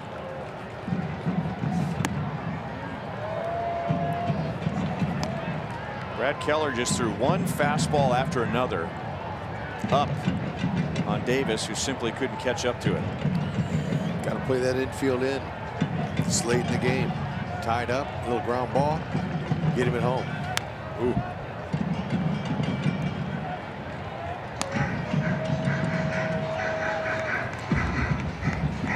Fourth in the league in RBIs with 46 coming into today's game. He knows how to get him in. He's looking up in the zone, and he just missed a couple of them. Maybe Barlow can give a swing and miss on a slider down. Oh, he wants it up. See if he'll chase that one. 3-2.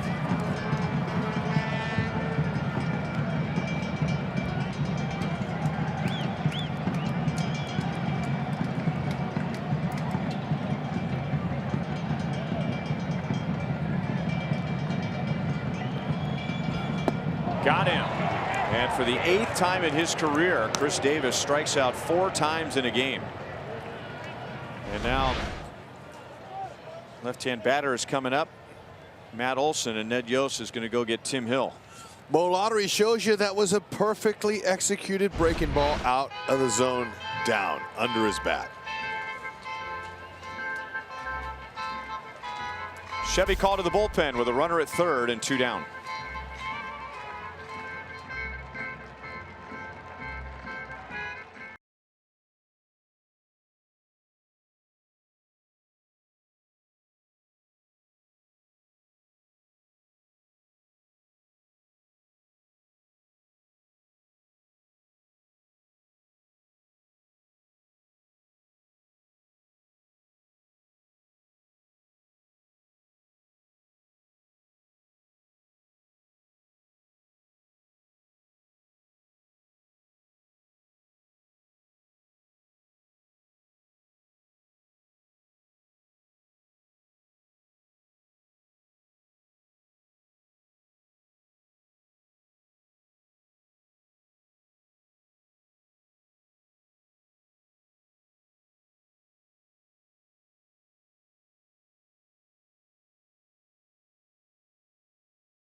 Body of work here on one of the best hitters in the American League as far as run production goes. 2 hard, high fastballs. Trying to get him up there. I'm going to give Drew Butera some credit. Now there it is. He's staying hard. That's a little bit up and tight. So he hadn't showed him that one yet until there. He had to. 81 slider. Got him. He's out. A big, big pitch there for him. Drew Butera doing a nice job today with the Royals pitchers.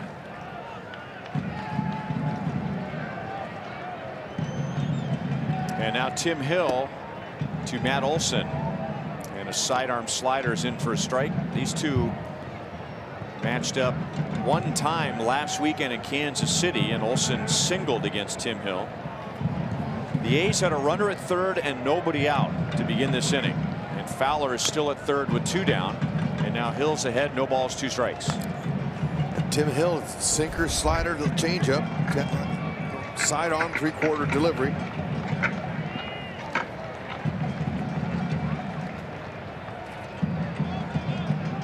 Low 90s.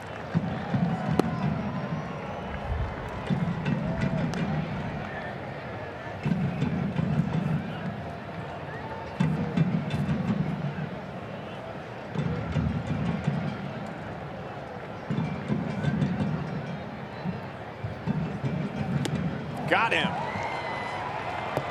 So Barlow keeps his composure. He gets a pop out and a strikeout, and Tim Hill finishes off the A's. And it's still a 2-2 tie at the end of 7.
Home with the Cincinnati Reds, and 2 of those games will be Tuesday and Wednesday at Kauffman Stadium.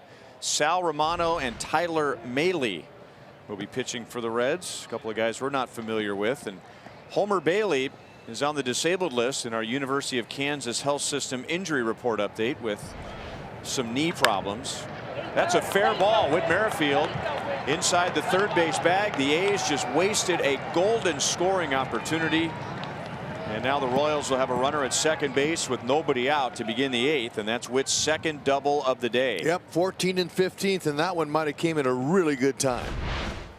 See if they can manufacture one and get it to Herrera. Coming up here pretty soon. Look at Whitley right on top of it. He's ready for that ball. He hits for better power against lefties. He's been able to go inside, stay inside the ball, go to right field, and he hits all 4 of his home runs against the lefty. But they're working his 20th double. Lead off the inning is timely.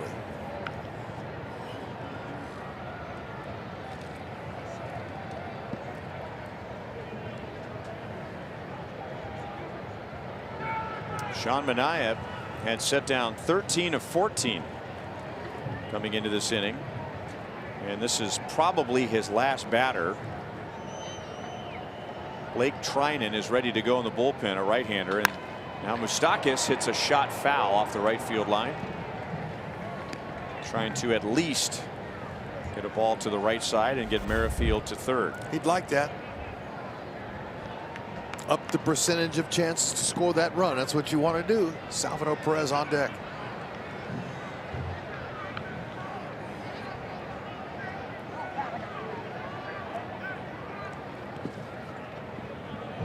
There's a nice block by Lucroy, who put his chest in front of that one. Definitely didn't want to lose him on that one. It's 7 wild pitches already, threw one earlier, and they did a great job of keeping it in front of him.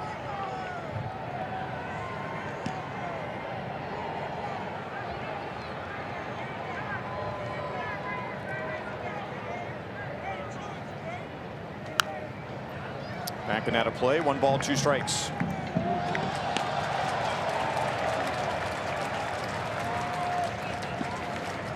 We were showing you earlier in the game that Manaea, who has for the most part struggled since May 1st, has had a bad time against left-hand batters. He dominated left-hand batters in April, but today Moustakas and Gordon are combined 1 for 6. Now Moose doesn't have to necessarily pull the ball. He can hit a little ground ball to shortstop and get the job done, but that one is going to do it. Olsen thought about throwing to third, but he'll take the sure out, and now the go-ahead run is 90 feet away with 1 down.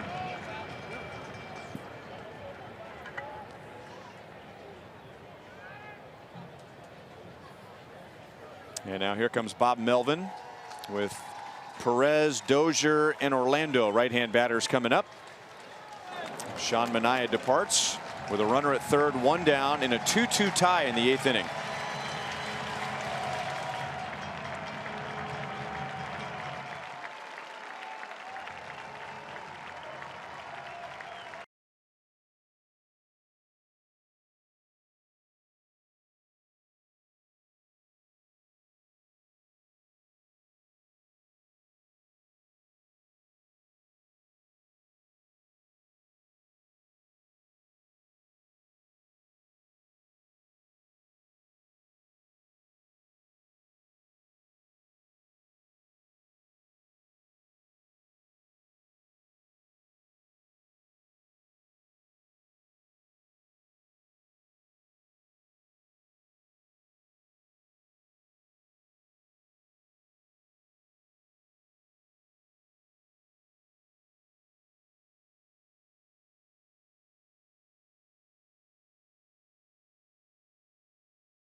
Fires, but I did not have Hisashi Iwakuma. I would not have gotten that. Fires.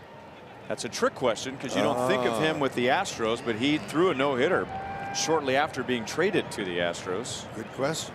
So they got us today. All righty. Blake Trinan with the infield in and a runner at third. And Salvi fouls one off Lucroy, 98 miles an hour.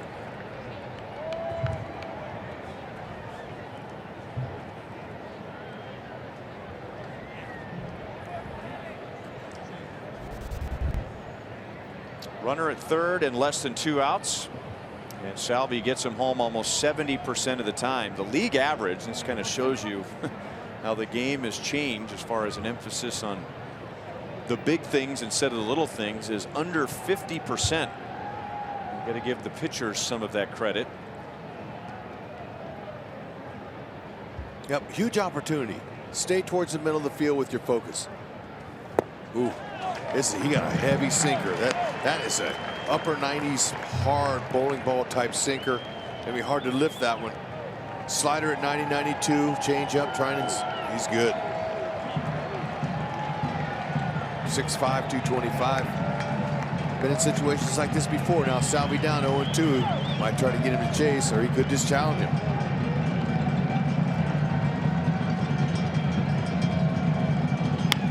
Challenged him. Simeon dives to the plate on a hop, and they got him. That's just a sensational defensive play by the A's.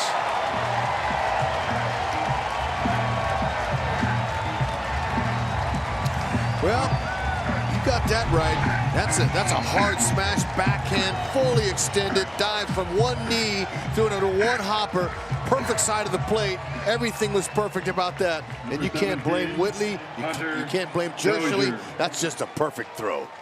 A perfect play, and had him by 20. Or by plenty. Probably only question would be, did Lucroy put his shin guard in front of the plate? But I don't think they're going to win on any of them. Ugh.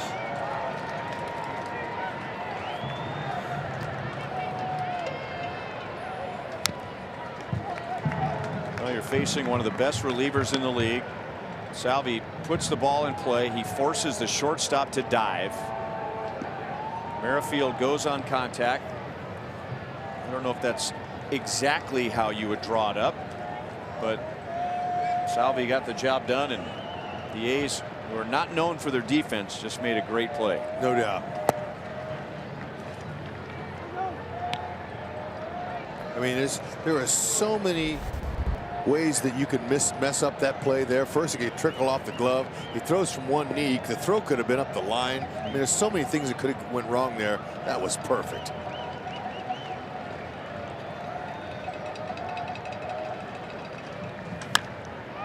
Chopped out to Chapman. So both teams had great scoring opportunities. The A's had a runner at third, nobody out. The Royals had a runner at third and one out, but both teams pitch out of it.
Inning.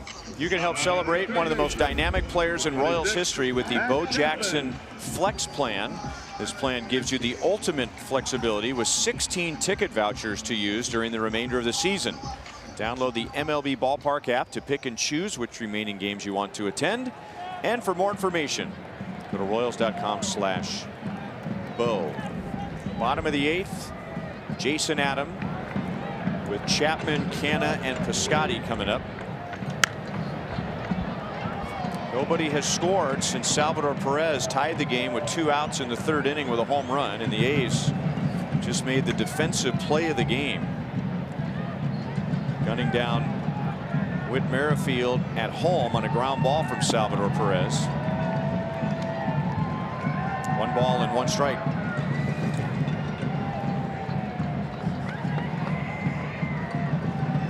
Jason Adam, 90-98. Left field deep and gone just over the yellow stripe.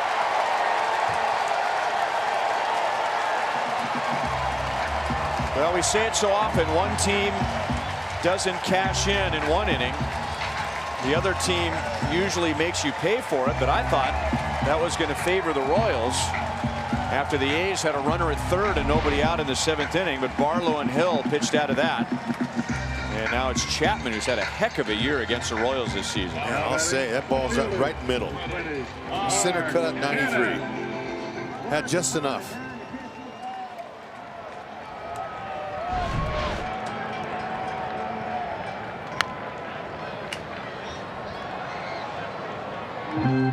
Matt Chapman had been a struggling hitter going into last weekend in Kansas City. And then the A's went to Texas for a 2-game series. He didn't do much there. But he's done well against the Royals this year. Breaking balls in for a strike. Chapman is 11 out of 25 against the Royals this season. Wow.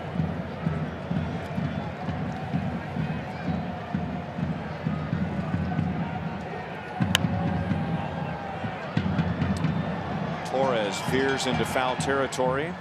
Canna is out, number 1.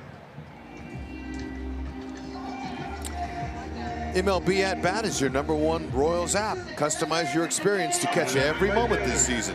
Get Royals home screen icons and features such as the MLB.TV Game of the Day, pitch tracking, in-game highlights, live radio broadcast, stats, news, and more. Download MLB At Bat today.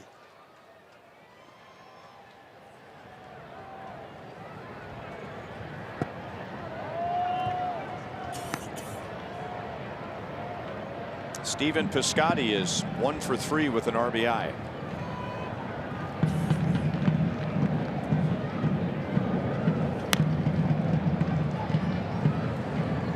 One ball, one strike. Brad Keller today went 5 1/3. He allowed 2. Barlow went an inning and a third. Tim Hill 1/3. And now the A's have a run off of Jason Adam in the 8th. It looked like a swing, and it was. 1 ball and 2 strikes.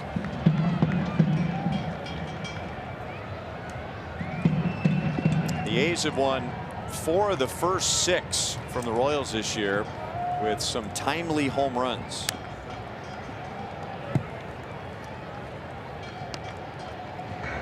The Royals have also homered today, Salvador Perez, but the A's have out-homered the Royals this year 11-6.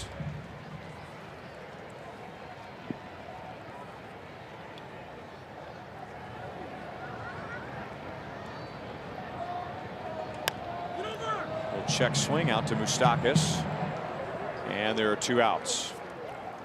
Nice breaking ball. Don't forget, if you can't catch a game on TV, you can always stream games live on your mobile device. Just download the Fox Sports Go app, log in, and stream the Royals. It's presented by Miller Lite.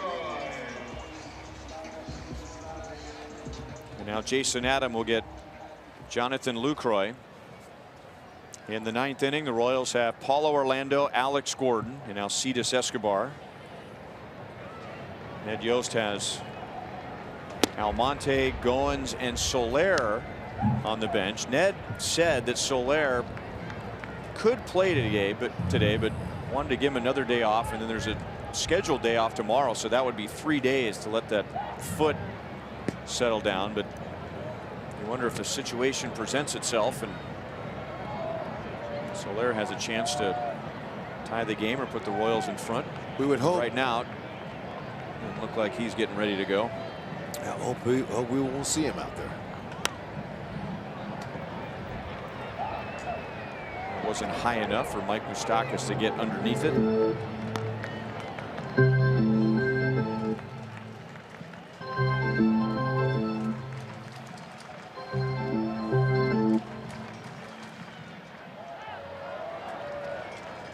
See if Lucroy earned himself another knee buckling curve from Jason Adam. He's got a good one going today. Like you're going to come in on it.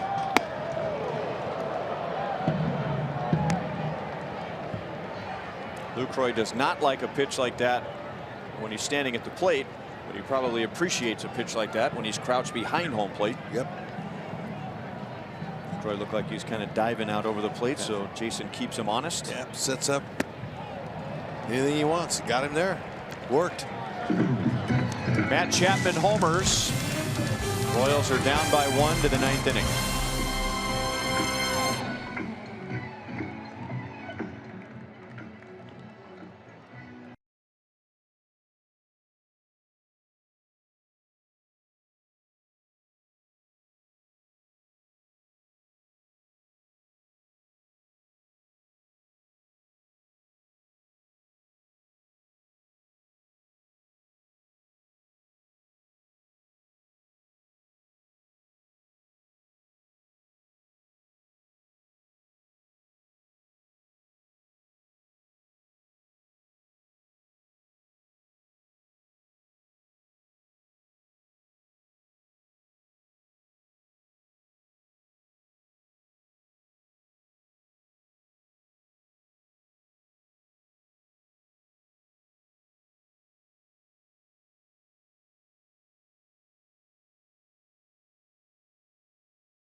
the 9th.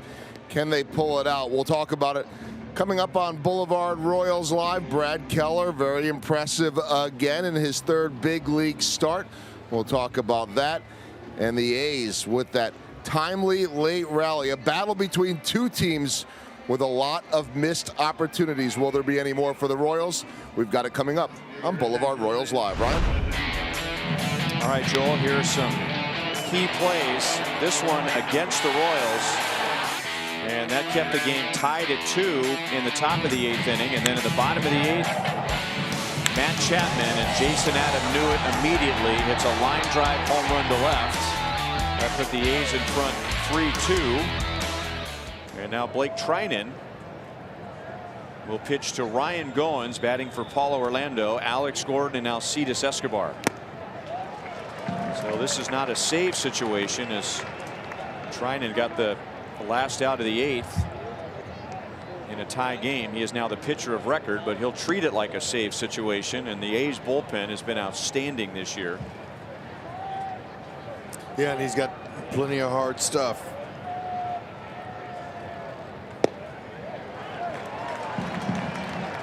Oh, 2 on Goins. Trinan was on the mound when the A's made that play at home plate to cut down Merrifield, and then he got Dozier to ground out to 3rd. Goins 1 for 5 for Ned this year off the bench.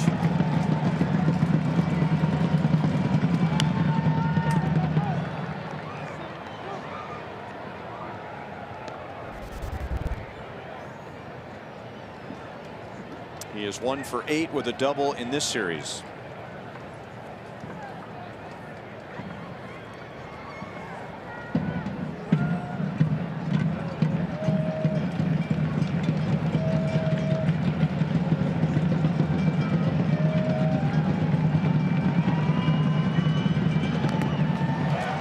Did he get a piece? I guess he did. Staying alive.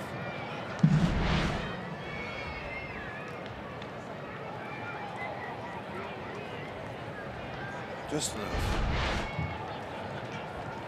Trying to, that's just a really hard sinker that comes in. You can't even tell it because it's coming in 90, 98, 99 miles an hour. It's hard to see it. Put it in play. That's a good try there. Right at him. Fowler makes the play, 1 down. Today's copyrighted telecast is presented by authority of the Kansas City Royals and may not be reproduced or retransmitted in any form, and the accounts and descriptions of this game may not be disseminated without the express written consent of the Kansas City Royals Baseball Club. Ryan Lefevre, Rex Hudler with Joel Goldberg, director Steve Kurtenbach, producer Kevin Cedergren, associate producers Sam Abramson, Dave Holtzman, and Casey Carter.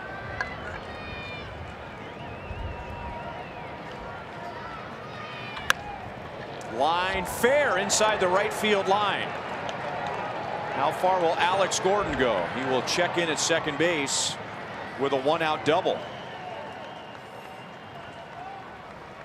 Nicely done. Fastball looking and got it. Got it right over the middle. Like he's put a little spin on it.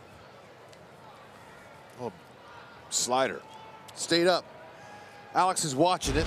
He knows not to try to push the envelope to third base here. Running out of outs. Looking for a good clutch hit here.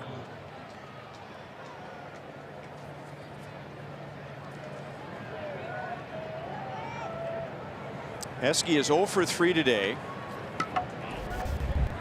And he is just 2 out of 25 on this trip. But he can feel good on the flight home tonight with a base hit right here. Had a pretty good swing. That one running up there at 99 miles an hour.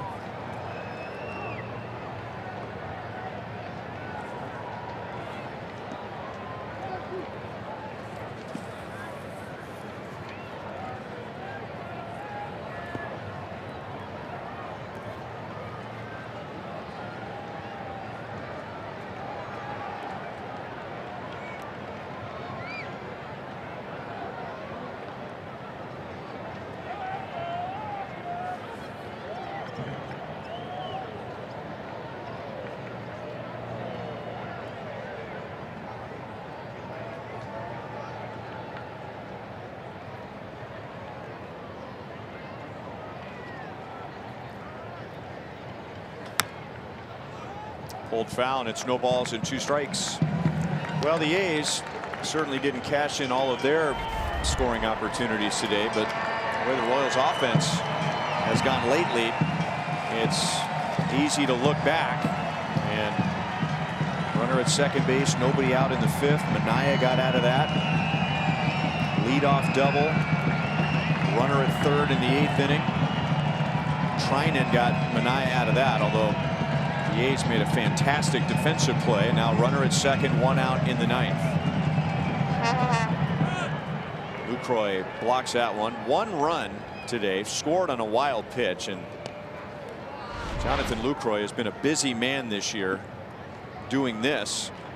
The A's have the most wild pitches in the major leagues this year, 42, and they're on pace for a major league record. Wow. Also, he's done a good job though today.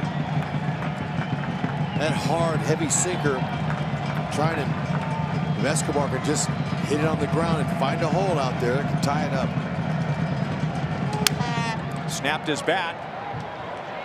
And Pinder over to second base just in time. 2 down, but the tying runs at 3rd.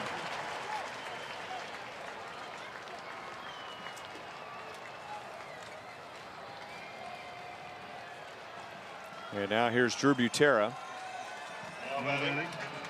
Drew today is 0 for 3. He has a knack, though, in situations like this, of choking up on the bat, shortening up his swing, and just poking a base hit. Find a way. That was not the pitch to swing at. That was a good take. 99 miles an hour and boring in on his hands. That's a jam shot to make it. He would have taken his bat back to Kansas City in 11 pieces if he had swung at that pitch. At least look over the middle. Just stay short with your swing.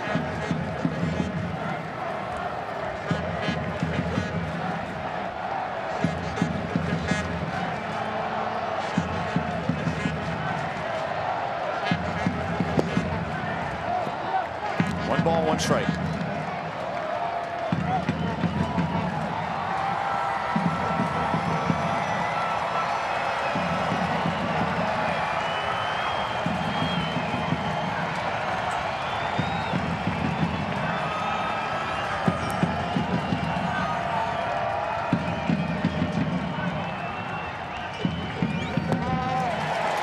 One and 2.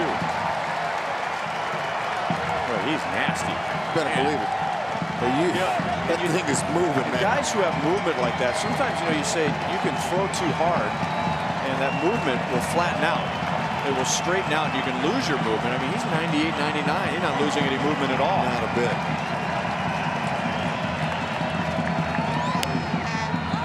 Popped up. Lucroy calls for it, and he's got it. So Matt Chapman, known for his defense, hits a home run leading off the bottom of the 8th inning. That breaks the tie, and the A's take the series, taking 3 out of 4, winning today 3-2, and the A's end up winning the season series from the Royals this year 5-2. We'll be right back.